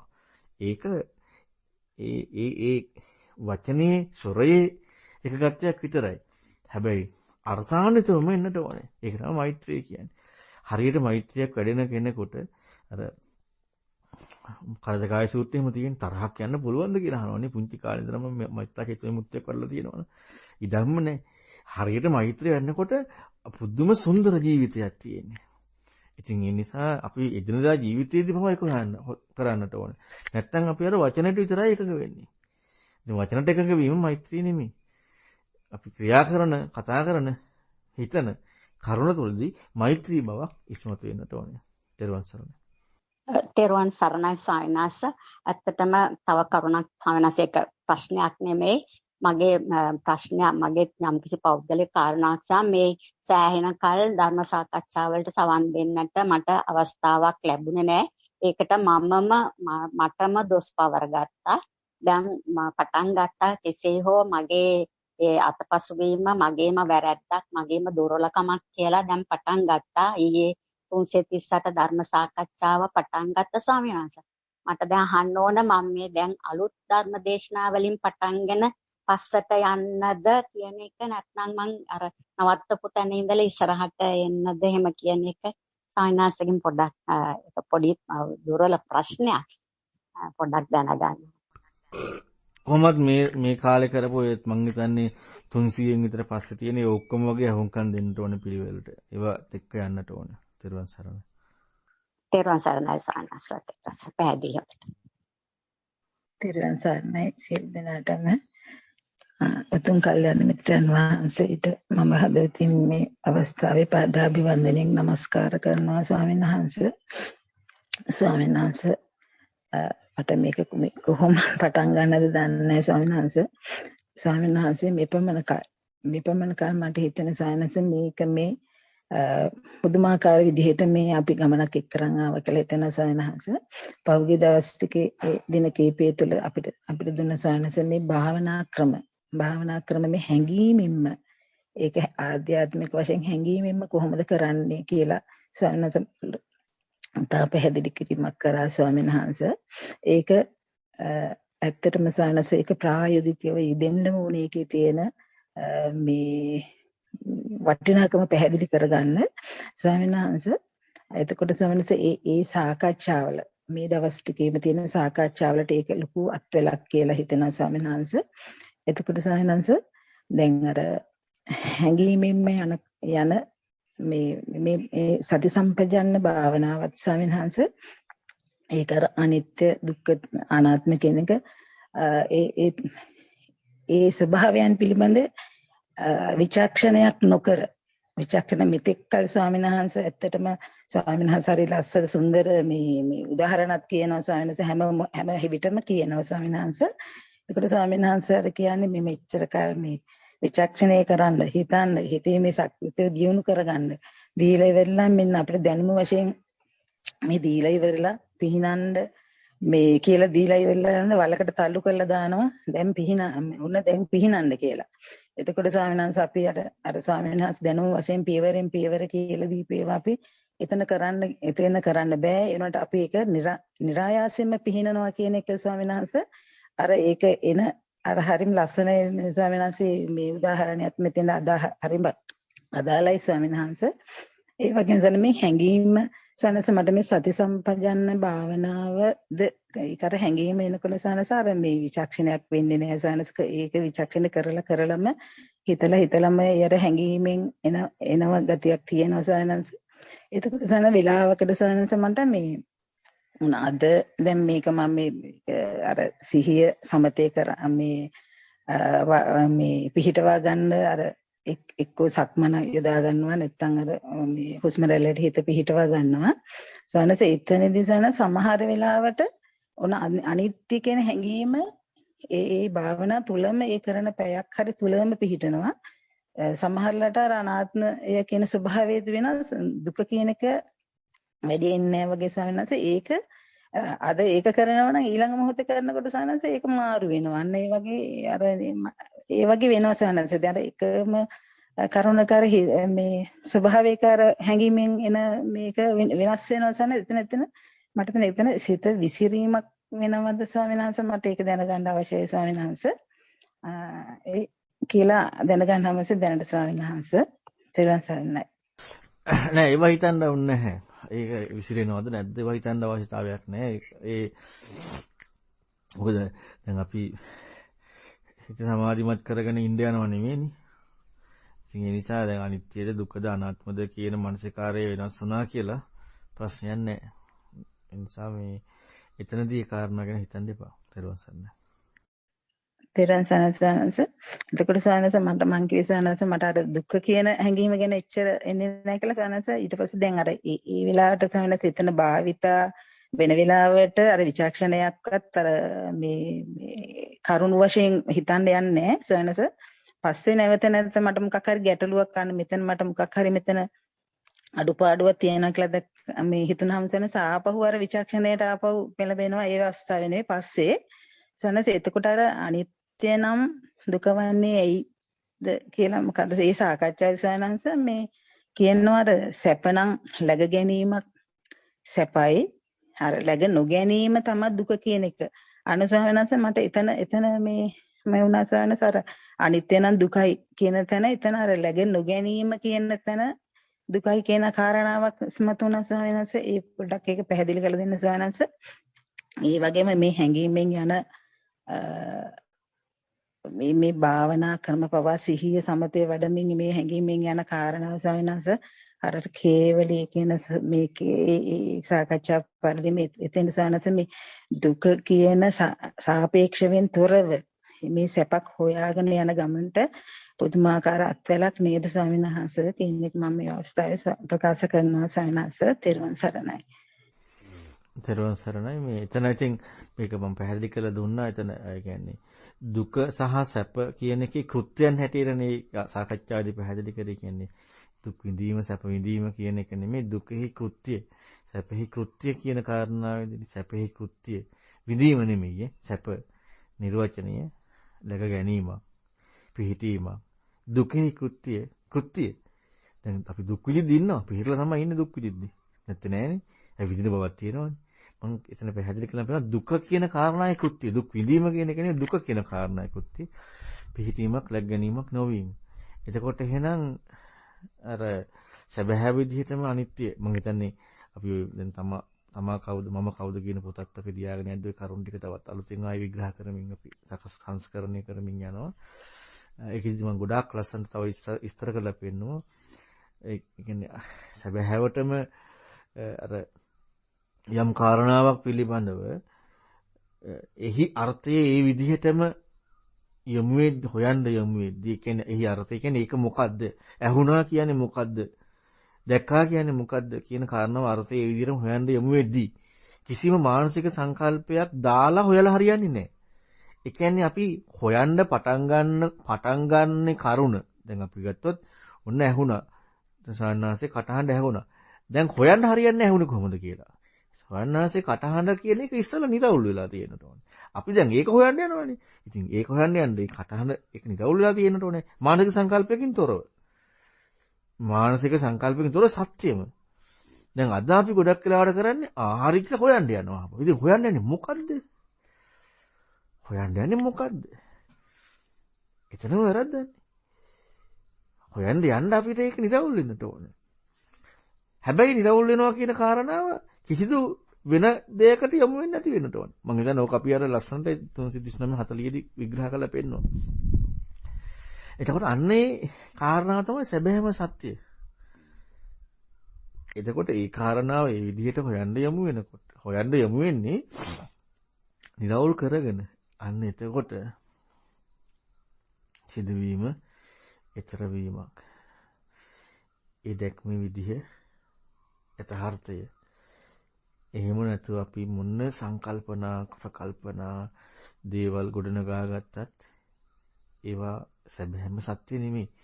එතකොට ඔන්න ඔය කාරණා නිර්වචනයේ එක්ක බලාගෙන යනකොට අනිත්‍ය කියන යථාර්ථය, දුක්ඛ කියන යථාර්ථය ආයේ නිර්වචනයක් එක්ක නෙමෙයි ප්‍රතිපදාවකට යොමු වෙන එක.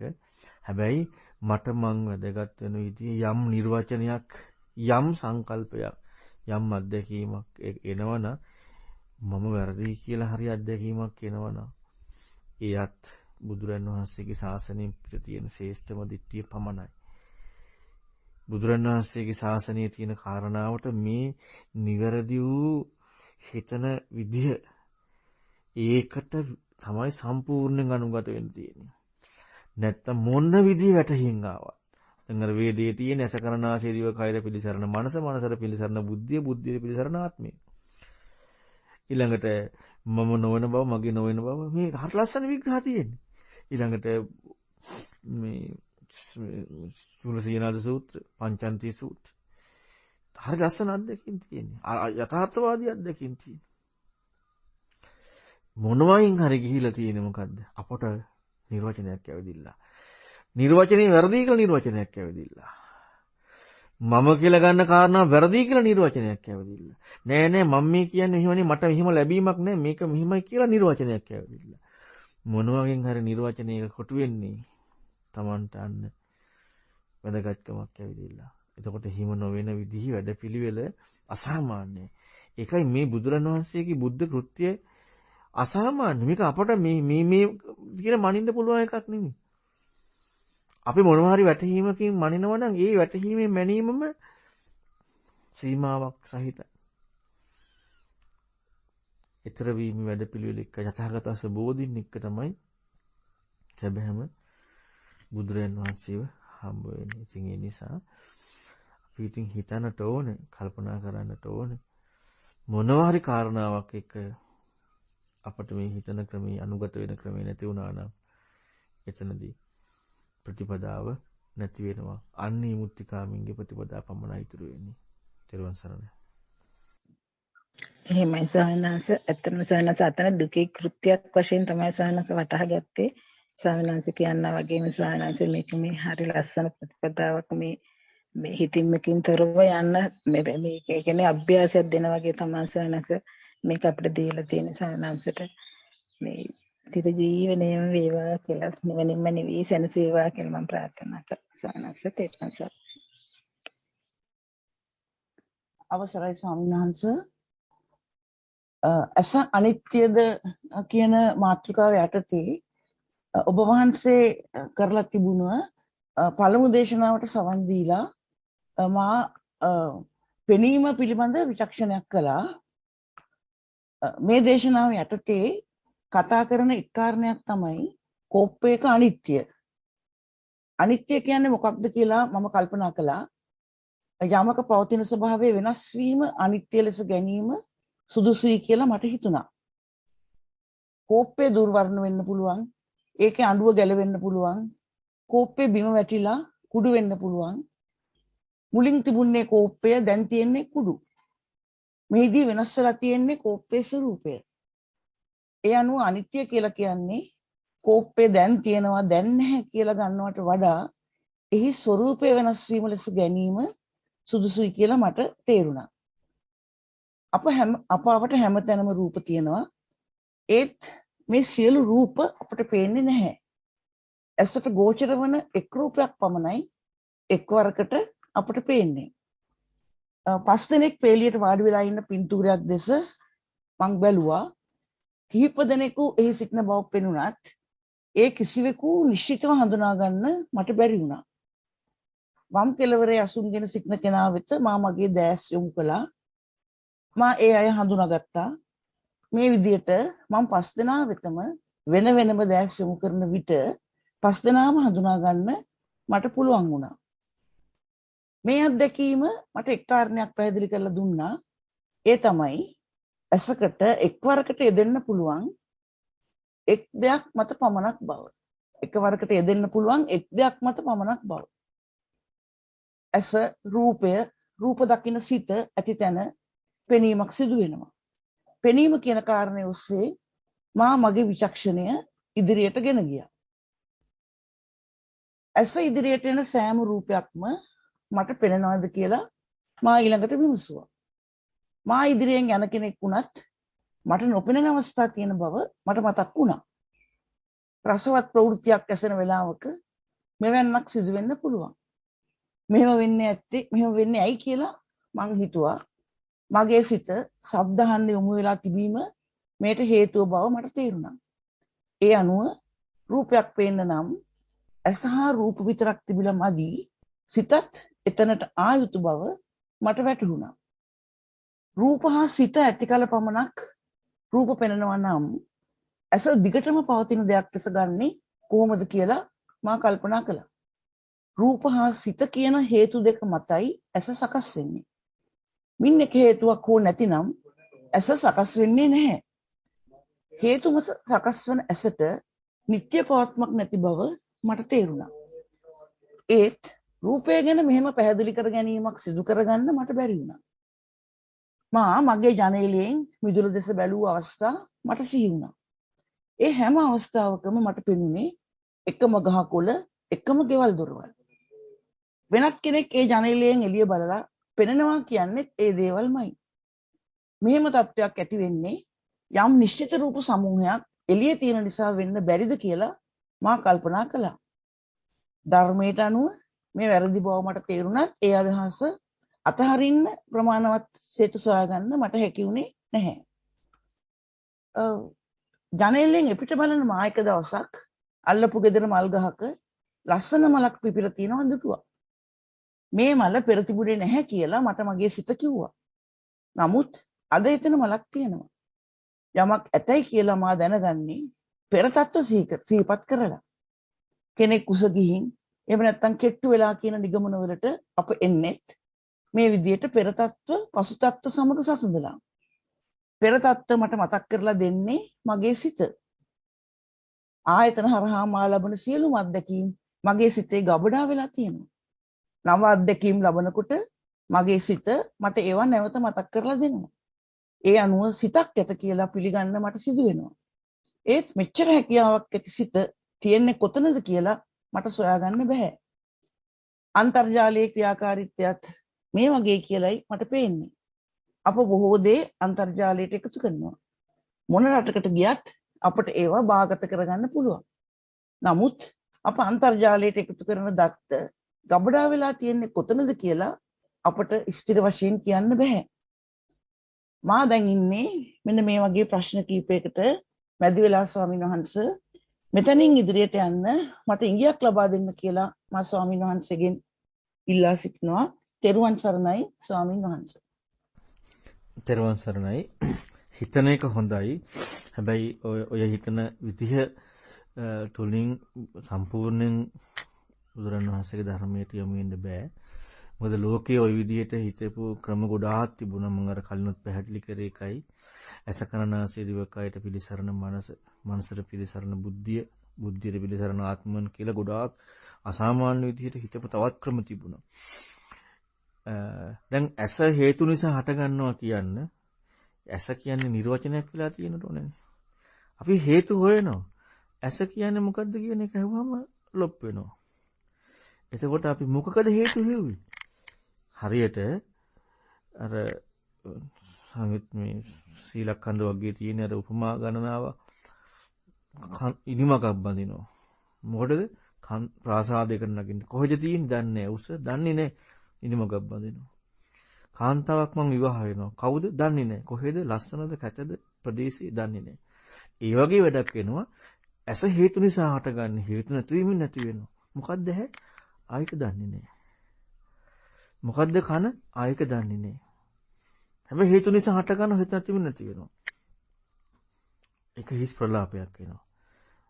එතකොට එහෙනම් අපි ඉස්සල්ලාම හේතු නිසා හටගන්නවා කියන ඒ කරුණ කතා කරන්න කලින් ඇහැ කියන්නේ මොකක්ද? ඇහැ කියන්නේ මොකද්ද? හැබැයි ඇහැ නිර්වචනයක් වෙන්නට ඕනේ මිසක් මනසින් සංකල්පයක් දාලා වෙන්න බෑ. ඇහැ කියන නිර්වචනය. එතකොට ඒ කරුණ හෙවීමේ දේ තමයි මූලික කාරණා. ඊළඟට අර ස්වરૂපයක් කියන කාරණාවක් දැන් කෝප්පේ කණ්ඩක් නැති වුනහම අඳු නැති ස්වરૂපයක් තමයි. හැබැයි අපිට තියෙන්නේ කලින් ස්වરૂපයක් තිබ්බා ඒක දැන් නැති වුණා. අර අපිට අරක ඇති බවක් තියෙනවා. මම හිතන්නේ අපි මේ 339 40 සාකච්ඡා ටිකේ ඔය අනිත්‍ය සහ ඒ ලස්සනට ඒ කරුණු පිළිබඳ විග්‍රහයක් කරා. ඒක හැබැයි අවධානයෙන් අහන්නට ඕනේ. 339 40 එතකොට නැත්තම් අපි හැම වෙලෙම යන්නේ අපිට අවස්ථා දෙකක් තියෙනවා. දෙක අවස්ථා දෙකක් තියෙනවා කියන්නේ ඉතින් එතන මොකක්ද අනිත්‍ය නිර්වචනේ? අවස්ථා දෙකක් තියෙනවා. කාලයක් තියෙනවා. සිද්ධි දෙකක් තියෙනවා. ඉතින් එතන අපට කලින් සිද්ධිය දැන් නැති වුණා කියන එක විතරයි යන්නේ. නිට්ටයයිනේ. ඉතින් කලින් සිද්ධිය නිට්ටයයි. නිට්ටයයි කියලා කියන්නේ මේ දැන් අපි හිතන්නේ නිට්ටයයි කියලා කියනකොට මේ අර නිකම් ගස්ගල් වගේ කියලානේ. එහෙම නෙමෙයි. අපට විග්‍රහයක් කරන්න ආවා කියලා කියන්නේ අපට ඒකට හේතු වෙන්න පුළුවන්. ඉතින් ඒ නිසා මේ අපි තවදුරටත් මේ හිතීම පිළිබඳව තව හොඳට බලන්නට ඕනේ. අපි කිසිදු විදියකින් හිතන කාරණාව එක්ක යනකොට අසත්‍යවාදී දෙයකින් යමු වෙන්න හොඳ නැහැ. හැම එකක්ම සත්‍යවාදී කල්පනා කර කර බලන්නට ඕනේ. ඉතින් ඒක නිසා අපි හිතන්න යමු වෙනකොට අපේ විග්‍රහ දාගන්න එකට කලින් ඇත්තයි කියලා හම්බෙන්නේ විග්‍රහ දාගන්න එකට කලින් අපි හිතන්න යන කාරණා පිළිබඳ සත්‍යවාදී වෙන්න ඕනේ. ඒක තමයි ප්‍රධානම කාරණාව. එහෙම නොවුනොත් මුල් තැන වැරදුනොත් ඉතින් එහා කොහොමද වැරදි? මුල් තැන ලොකුට වැරදුනොත් එහෙම කොහොමද වැරදි? මම අර උපමාවක් කියලා දීලා තියෙන්නේ මේ අංශකයකින් ලක්ෂයකින් පංගුවක් වැරදි ඇන්ගල් එකකින් කිලෝමීටර් කෝටි ගාණක් විද්‍යුත් එහෙම කොච්චර ඈතකට එනවද කියලානේ. එතකොට මුල් කාරණාව මුලින්ම හිතන්න පටන් ගන්න කාරණාව තුළ යම් කිසි විදිහකට සත්‍යවාදී බවක් එක්ක නැත්නම් එතනින් එහාටින් කොහොමද වැරදි? ඒ නිසා ඇස හේතු නිසා හට ගන්නවා කියන කලින් ඇස කියන්නේ මොකද්ද කියලා බලන්න. ඇසනේ හේතු නිසා හටගන්නේ. එහෙනම් ඇස කියන්නේ මොකද්ද? කනනේ හේතු නිසා හටගන්නේ. එහෙනම් කන කියන්නේ මොකද්ද? ඒකට මානසික සංකල්ප වලින් තොරව ඒක සත්‍යවාදී වෙලා අන්න හොයන්න පටන් ගන්න එක සාධාරණයි. අපි අද තියෙන්නේ ගොඩක් වෙලාවට අපි පුදුම විදිහට මානසික සංකල්ප ඔස්සේ යෙදෙන කාරණාව සත්‍යයි කියලා හිතනවා. අපි හිතන්න පටන් ගන්නෙ නෑ. කියන්නේ අපි හිතන සත්‍යවාදී වෙන්නේ නෑ. එහෙම සත්‍යවාදී වුණා නම් තව හිතන්න පැති ගොඩාක් විවෘත වෙනවා. ඉතින් ඒ නිසා ඒ විදිහට හිතන්න යමු වෙන නැත්නම් අපි අර ඉනිමගක් බඳින්නේ ප්‍රාසාදයේ උස නැතුව දන්නේ නැතුව ඔන්න ඔයගේ වැඩක් වෙනවා. ඇස හේතු නිසා හට ගන්නවා. හේතු නැතිනම නැති වෙනවා. මේ හේතු නිසා ඇස මොකද්ද ඇහැ? මොකද්ද රූපේ? දැන් අර රූපේ පේනවා. මොකද්ද මේ පේනවා කියන කාරණාව? ඔන්න ඔතෙන්ද යමු වෙන්නට ඕන. එහෙම යමුනොත් තමයි අපිට සත්‍යවාදීව හිතන්න පුළුවන්. නැත්තම් බැරි වෙනවා. ත්‍රිවංශ සරණ. ගෞරවනීය ස්වාමීන් වහන්සේ ඇස මොකද්ද කියලා මම කල්පනා කරලා බැලුවා. දැන් මස් ඇසක් තියෙනවා. ඒක නොවන බව මට හොඳටම පැහැදිලි. නමුත් ඒක ඇතුලේ යම්කිසි යාන්ත්‍රණයක් මෙකැනිසම් එකක් ක්‍රියාත්මක වෙනවා. අන්න එහෙමයි මම හිතුවේ ස්වාමීන් වහන්සේ මේ ඒක මේ දැන් යාන්ත්‍රණයක් කිව්වහම ඉන්ද්‍රියකට ගෝචරය වෙන්නේ නැහැ. මෙකැනිසම් එකක්. එහෙම හිතලා තමයි මම ඇස කියන එක ගැන එහෙම හැඟීමෙන් තමයි ඉස්සරහට ගියේ. ඒ ගැන අදහසක් ස්වාමීන් වහන්සේ මට ලබා දෙන්න. එහෙමත් වැරදි. ඒකට අපේ සංකල්පයක්. ඒ විදිහට දාන්නත් අපි තවදුරටත් හොයන්න ඕනේ. නැත්නම් අපි සංකල්ප විතරක් කොටු වෙනවා. තේරුවන් සරණයි. තේරුවන් සරණයි ස්වාමීන් වහන්සේ. අවසරයි ගෞරවනීය ස්වාමීන් වහන්සේ මේ තව කාරණාවක් මතක් වුණා අහන්න ස්වාමීන් වහන්සේ මේ පහුගිය දවස්වල දේශනාවක් තිබුණා ප්‍රත්‍යවේක්ෂාව කියලා. එතනදී පංචග්ගික සමාධි සූත්‍රයෙන් තමයි ස්වාමීන් වහන්සේ පැහැදිලි කරේ. එතනදී ස්වාමීන් වහන්සේ බුදුරජාණන් වහන්සේ දීපු උපමාවක් සඳහන් කරා අර උස මේ හිටගෙන ඉන්න කෙනා ඉඳගෙන ඉන්න කෙනාව මනාව දකිනවා, ඉඳගෙන ඉන්න කෙනා නිදාගෙන ඉන්න කෙනා මනාව දකිනවා. ඒක අනිත් පැත්ත සිවෙන්න අපහසුයි කියන කරුණ. ස්වාමීන් වහන්සේ එතනදී මම ඒ දේශනාව හරියට මට ගියේ නැද්ද දන්නේ නැහැ. ඒක උපමේය මොකද්ද කියන එක ස්වාමීන් වහන්සේ දැන් මට එතනදී කල්පනා වෙච්ච දෙයක් තමයි ස්වාමීන් වහන්සේ මේ අර දැන් ස්වාමීන් වහන්සේ සති සම්පජන්න භාවනාදී අපිට කියවන ස්වාමීන් වහන්සේ අනිත්‍ය කියන කාරණාව ලෝකේ අපි දන්න ක්‍රමෙට නෙවෙයි බුදුරන් වහන්සේ කිව්ව ස්වභාවයෙන් දැනගන්න. ඒකට මට හිතුනේ ස්වාමීන් වහන්සේ ඉන්නේ ඒ කාරණාවෙන් බුදුරන් වහන්සේ කියන්නේ මොකද්ද කියන කාරණාවෙන් ඒ ප්‍රකටත්වය වැඩි එහෙම දකින්න යොමු වෙන්න ඕන කියන එක තමයි අර හිත කියන කාරණාව දිහා ඒ බුදුරන් වහන්සේ කිව්ව අනිත්‍ය කියන කරුණෙන් හොඳින් දකින්න ඕන කියන වගේ අදහස තමයි ආවේ සම්මන්ස එතන ඒ බුදුරන් වහන්සේගේ උපමාවත් එක්ක පොඩක් පැහැදිලි කර දෙන්න පුළුවන් සම්මන්ස කරුණාවෙන් තෙරුවන් සරණයි.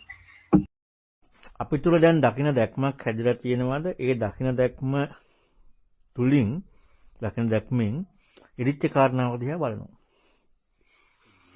අපි තුල දකින්න දැක්මක් විචක්ෂණ සීලී බවත් එක්ක හැදිලා තියෙනවද? ඒ දැක්මෙන් කියන කාරණාව දිහා බලනවා. මම හිතනවා මම ඕකට මේ ධර්ම සාකච්ඡාවක උපමාවකුත් පැහැදිලි කරා. ඔන්න S2 දැන් මම කන්නාඩි දෙක නැතුව මම බලනකොට කන්නාඩි දෙක දාලා බලනකොට දුරේක්ස් එකකින් බලනකොට වගේ ওই ධර්ම සාකච්ඡාවක උපමාවකුත් පැහැදිලි කරා.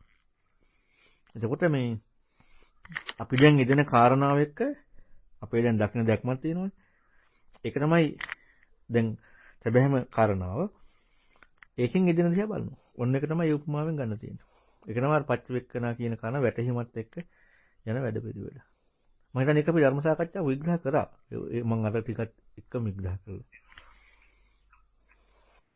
එහෙමයි ස්වාමීනාංශ. එතකොට දැන් මම ඒ කිව්ව කාරණාවත් එක්ක මට ඒ දැන් ස්වාමීනාංශ දැන් කිව්ව කාරණාවත් එක්ක මට වඩාත් පැහැදිලි වුණා. ඒ කියන්නේ අපි දැන් තියෙන දැනුමෙන් ඒක ඒ අනුව වඩා හොඳින් ඒ විදිහට බලාගෙන යන්න ඕනේ කියන කාරණාව ස්වාමීනාංශ. තව එකක් ඕන කියන්න ඕන ස්වාමීනාංශ. අර මෛත්‍රී භාවනාවේ ස්වාමීනාංශ. දැනුමෙන් නෙමෙයි දැක්මෙන්. දැනුමෙන් නෙමෙයි දැක්මෙන්. එහෙමයි ස්වාමීනාංශ එහෙමයි. ස්වාමීනාංශ මේ අර මෛත්‍රී භාවනාව කියන කාරණාව මතක් වුණාම ස්වාමීනාංශ එතනදිත් ස්වාමීනාංශගේ උපදේශ අනුව දැන් මමත් ඒක අහන්නේ ස්වාමීනාංශ ඉස්ලාම මේ ස්වාමීනාංශගේ දේශනාව එක්කමයි මම ඒ කියන්නේ ඒකත් එක්කමයි මම මානසිකාරය කරන්න යන්නේ. මොකද නැත්නම් මතකෙට හැම කාරණාවක්ම එන්නේ නැහැ ස්වාමීනාංශ. නමුත් ඊට පස්සේ ජීවිතය ගත කරනකොට මොකක් හරි එකකට මේ අකමැත්තක් හරි ගැටීමක් එනකොට මතක් වෙනවා මේක මේ මම කැමති ස්වරූපයට ස්වභාවයට පේන්නේ නැති හින්දානේ ඒ දෙන්නේ නැති හින්දානේ මේ ගැටීම ඇති උනේ කියලා එතනින් මතක. එතකොට ඒත් නිහාට දැන් කෙනෙක් ඉන්වෝල්ව් මේ සම්බන්ධලා ඉන්නවා නම් අනේ ඒ කෙනාට මම හිත රිදෙනවා කියන්නේ ඒ ටික නිතින්ම ගලාගෙන එනවා ස්වාමීනාංශ. ස්වාමීනාංශට බොහොම පිං ස්වාමීනාංශ ඒ විදිය මේ ක්‍රම අපිට පැහැදිලි කරලා දුන්නාට ස්වාමීනාංශ තෙරුවන් සරණයි. අතන මේ මෛත්‍රී භාවනාව සම්බන්ධයෙන් නම් ගොඩක් කටුවේ කාරණාව කියනවා. මේ සාමාන්‍යයෙන් හරියට යම් කිසි කෙනෙක් මේ මෛත්‍රිය ඒ විදිහට හුරු කරන්න හුරු වුණා නම් ගොඩාක් වෙලාවට ජීවිතයේ දිනෙදී ওই කරුණු මතක් වෙනවා. ඉතින් ගොඩක් කටුවේ කාරණාව හරියට පුරුදු කරන කට්ටිය පැහැදිලි කරනවා. තෙරුවන් සරණයි. තෙරුවන් සරණයි අපේ සානංශ. මම මේ ප්‍රශ්නේ අහන්නේ ද්වේතානුපස්සනා සූත්‍රයෙන්. ද්වේතානුපස්සනා සූත්‍රයේ එක ගාතාවක් තියෙනවා තේසං පස්ස පරිතානං භවසෝත්‍රානුසාරිණං කුම්මග්ග පටිපන්නානං ආරසං යෝජනක්කයෝ කියලා. ඒ කොලයක් බලන්න අපි සානංශ මම කිව්වේ. එතකොට සානංශ මෙතන මේ කුම්මග්ග පටිපන්නානං කියන්නේ කුම්මග්ග පටිපන්නානං කියනකොට සානංශ දැන් ස්පර්ශය ගැන මේ කුම්මග්ග පටිපන්නානං කියන එක එක්කෝ බාහිර ආයතනයක් හෝ එක්කෝ අභ්‍යන්තර ආයතනයක් ගැන හෝ එහෙම නැත්නම් මේ දෙකම එකතුලා මේක හැදුනා කියලා කිව්වොත් එහෙම සායනස මේක නේද මේ කුම්මග්ග පටිපන්නානං කියන්නේ බාහිර හරි අභ්‍යන්තර හරි එහෙම නැත්නම් දෙකේ එකතු කියලා ගන්න අපි ගන්න ගියොත් එහෙනම් මේක කුම්මාග්ග ප්‍රතිපන්නානම් වෙනවා නේද? අපි සානංශ පොඩ්ඩක් මේක පැහැදිලි කරලා දෙන්න තිරුවන් සරණයි. ලෝකයේ ඉන්න අයට මම හිතන්නේ අපි 340 දී ගොඩාක් පැහැදිලි කරා. ලෝකේ ඉන්න අයකට වැරද්දක ඉන්නේ. එතකොට යාළුවට වැරද්ද එක්කම පැහැදිලි කරන්න තියෙන්නේ. ඒ පැහැදිලි කරන්න යද්දී එතනදී කතා කරන්න වෙනවා. දැන් අපට අද තියෙන්නේ අපි ඒක ඇහින කාරණාව වැටහීම කියලා ගන්න යනවනේ. එතන දෙන විදිහ තමයි ආයෙත් සද්ධාරුචි අනුසව ආකාර පරිවිතක දිටිනිඥානක් හන්දිර කොටු වෙන්නේ නැතු වෙන්න ඉඩක් දෙනවා හිතන්න. ඔක තමයි සිදුවීම. ඉතින් අපි ගත්තොත් එහෙම අර විදිහට වැටහීමක් හැටියට වර්ධිනවා. එහෙම නැතුව අපිට හිතන්න යමක් තියෙන්නේ. යෝනිසමනසිකාරයෙන් උපදින්නේ. යෝනිසමනසිකාරයක් උපදිනවා මිස ඇහැයි රූපය විඥාන එකතු ඕන් පේනවා. එහෙම එකක් නැහැ. එහෙම ගත්තොත් එහෙම වර්ධිනවා. ඉතින් ඒ නිසා ඒක ලෝකෙට කිව යුතු විදිහ. දැන් ඇහැ කියන්නේ මොකද්ද? රූපය කියන්නේ මොකක්ද? හිතන්න කරුණු ගොඩාක් තියෙනවානේ. හිතන්නයි ඉස්මතු වෙන්නේ. ඉතින් ඒ හිතීම තමයි ප්‍රකට වෙන්නට ඕන නැත්තේ. දරුවන් සරණයි. ගෞරවනීය ස්වාමීන් වහන්සේ අවසරයි. নমස්කාර කර සිටින පළමුව ස්වාමීන් වහන්සේ මට මේ ප්‍රශ්නය මේ අර පච්චවේකන නිමිත්තේ ප්‍රශ්නයක්ම නෙවුණත් පොඩ්ඩක් ස්වාමීන් වහන්සේ ඉදිරිපත් කරන්න හිතුණා.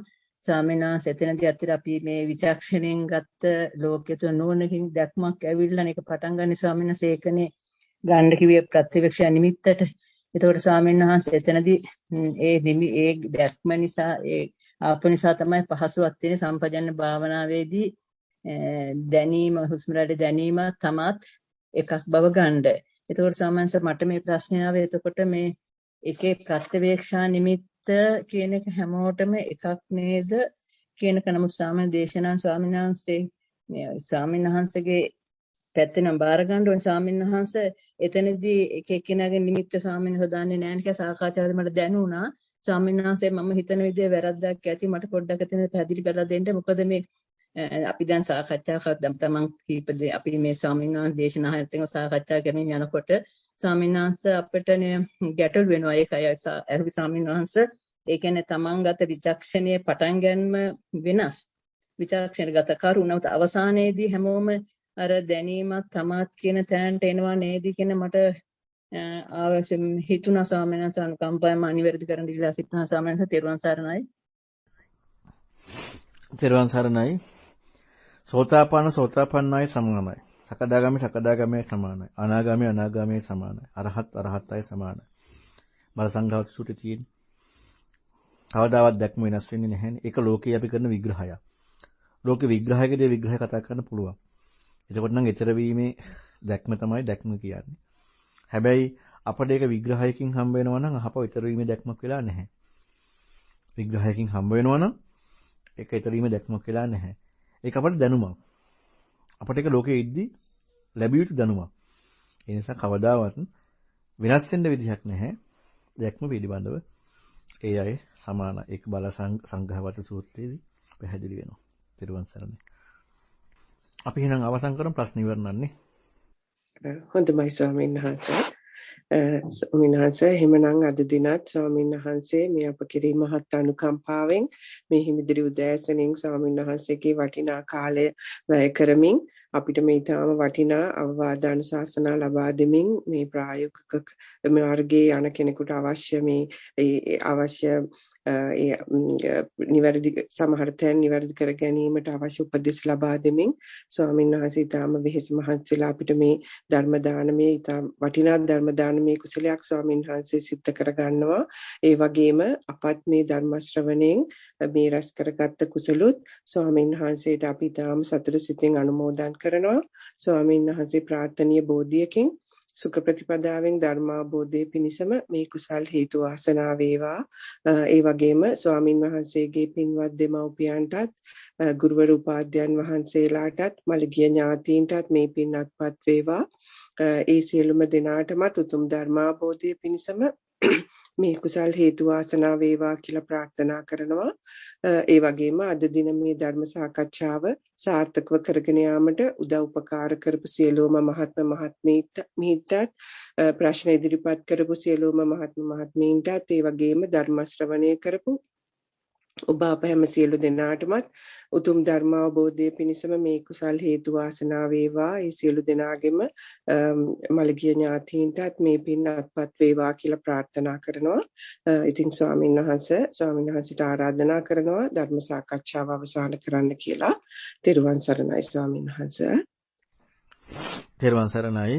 අදත් අපි මේ හිමිදිරි උදෑසන ලෝකේ පහළ වුණ අසාමාන්‍ය උත්තම රත්නය වන බුදුරජාණන් වහන්සේ විසින් ඉදිරිපත් කරන්නට යෙදුන සක්කාය නිරෝධය කියන ඒ ප්‍රතිපදාත්මක බව ඉස්මතු කරපු දහමයි සාකච්ඡා කරේ. ඉතින් එවැනි දහමක් අපට සාකච්ඡා කරන්න ලැබීමම මේ අසාමාන්‍ය වාසනාවක්. ඉතින් ඒ අවස්ථාවක් තමයි ඔබ අප සියලු දෙනාට මේ උදා වුණේ.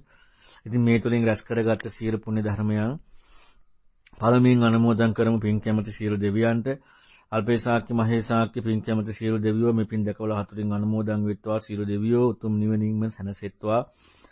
ඒ වගේම මෑත යුගයේ පහළ වුණ මගිත් ආචාර්ය උත්තමයන්ව වැඩ සිටි අපවත්ව දාල අතිපූජනීය කටුකුරුන්දේ ඥානানন্দ මහා ස්වාමීපාදයන් වහන්සේට, ඒ වගේම අපවත්ව දාල අතිපූජනීය ඩෙන්මාර්කේ ඥානදීව මහා ස්වාමීපාදයන් වහන්සේට උතුම් නිවනින් සැනසෙන්නට මේ සියලු පුණ්‍ය ධර්මයන් හේතු වාසනා වේවා. ඒ වගේම අපට මේ අවස්ථාව සලසා දුන්න ඒ ගයාන් පොතුවැර මහත්මයාගේ ආදරණීය මෑණියන් ඇතුළු මේ පරලෝකීය සියලු ඥාතීන්ගේ පරලෝක ජීවිත සුඛී සුවපත් භාවයට පත්වෙත්වා. ඒ වගේම මගේ ගුරු දේව උත්තමයන් වහන්සේටත්, මගේ උපාධ්‍යාය උත්තමයන් වහන්සේටත්, ලෝක ශාසනය සුරකින්නා වූ දහම ඉස්මතු කරන්නා වූ මහා යතිවරයාණන් වහන්සේලාටත් උතුම් දහමින් සැනසෙන්නට මේ සියලු පුණ්‍ය ධර්මයන් හේතු වාසනා වේවා. ඒ වගේම මේ රැස් කරගත් සියලු පුණ්‍ය ධර්මයන් අපට මේ අවස්ථාව සලසා දුන්න ඔබ අප සියලු දෙනාට අවස්ථාව සලසා දුන්න ගයාන් පොතුවැර මහත්මයාට, ඒ වගේම පොතුවැර පවුලේ සියලු දෙනාට, අස්තික පොතුවැර මහත්මයා, ධම්මපාල පොතුවැර මහත්මිය, ධම්මපාලි පොතුවැර මහත්මිය ඇතුළු ඒ සියලු දෙනාටත්, සාකච්ඡා මෙහෙවන තුලානි මහත්මිය ඇතුළු ඒ සෑම දෙනාටම, ඒ වගේම අපේ ධර්ම ප්‍රචාරක කටයුතු සඳහා උදව් කරන නිරන්තරයෙන් ඔබට ධර්මයේ ලබා දෙන්න ඒ දායකත්වය ලබා දෙන සහ තාක්ෂණික දායකත්වය ලබා දෙන ඒ සෑම දෙනාටමත්, ඒ වගේම අපට නිරන්තරයෙන්ම සිව්පසෙන් අප උපකාර කරන දේශ විදේශ ඔබ සියලු දෙනාටම, විශේෂයෙන් අපි ගැන නිතරම හොයා බලා කටයුතු කරන බණ්ඩාර මහත්තයා, ඩයස් මහත්තයා, රූපසිංහ මහත්මයා ආදී කොට ඔබ සෑම දෙනාටම ධර්ම ශ්‍රවණය කළ ඔබ සියලු දෙනාටම උතුම් දහමින් සැනසෙන්නටම මේ සියලු පුණ්‍ය ධර්මයන් හේතු වාසනා වේවා. බුදුරජාණන් වහන්සේගේ ඒ උතුම් බුද්ධානුභාව බලයෙන්, ධර්ම රත්නයේ උතුම් ධම්මානුභාව බලයෙන්, සංඝ රත්නයේ උතුම් සංඝානුභාව බලයෙන්, ඒ වගේම අපිට අවංකවම සත්‍ය වශයෙන්ම ඒ උතුම් බුදුරජාණන් වහන්සේගේ සත්‍ය වූ ප්‍රතිපදාව වන ධර්මමයි ඉස්මතු කරන්න උත්සාහ කරන්නේ. ඉතින් ඒක සත්‍යයක්. ඒ සියලු සත්‍යානුභාව බලයෙන්ද මේ වෙන විට ශ්‍රී ලංකාවට මුහුණ දී තිබෙන අර්බුදයන් දුරු වී සෑමට සතුටින් ඉන්නට වාසනාව උදා වේවා. සිල් දෙනාටම තෙරුවන් සරණයි.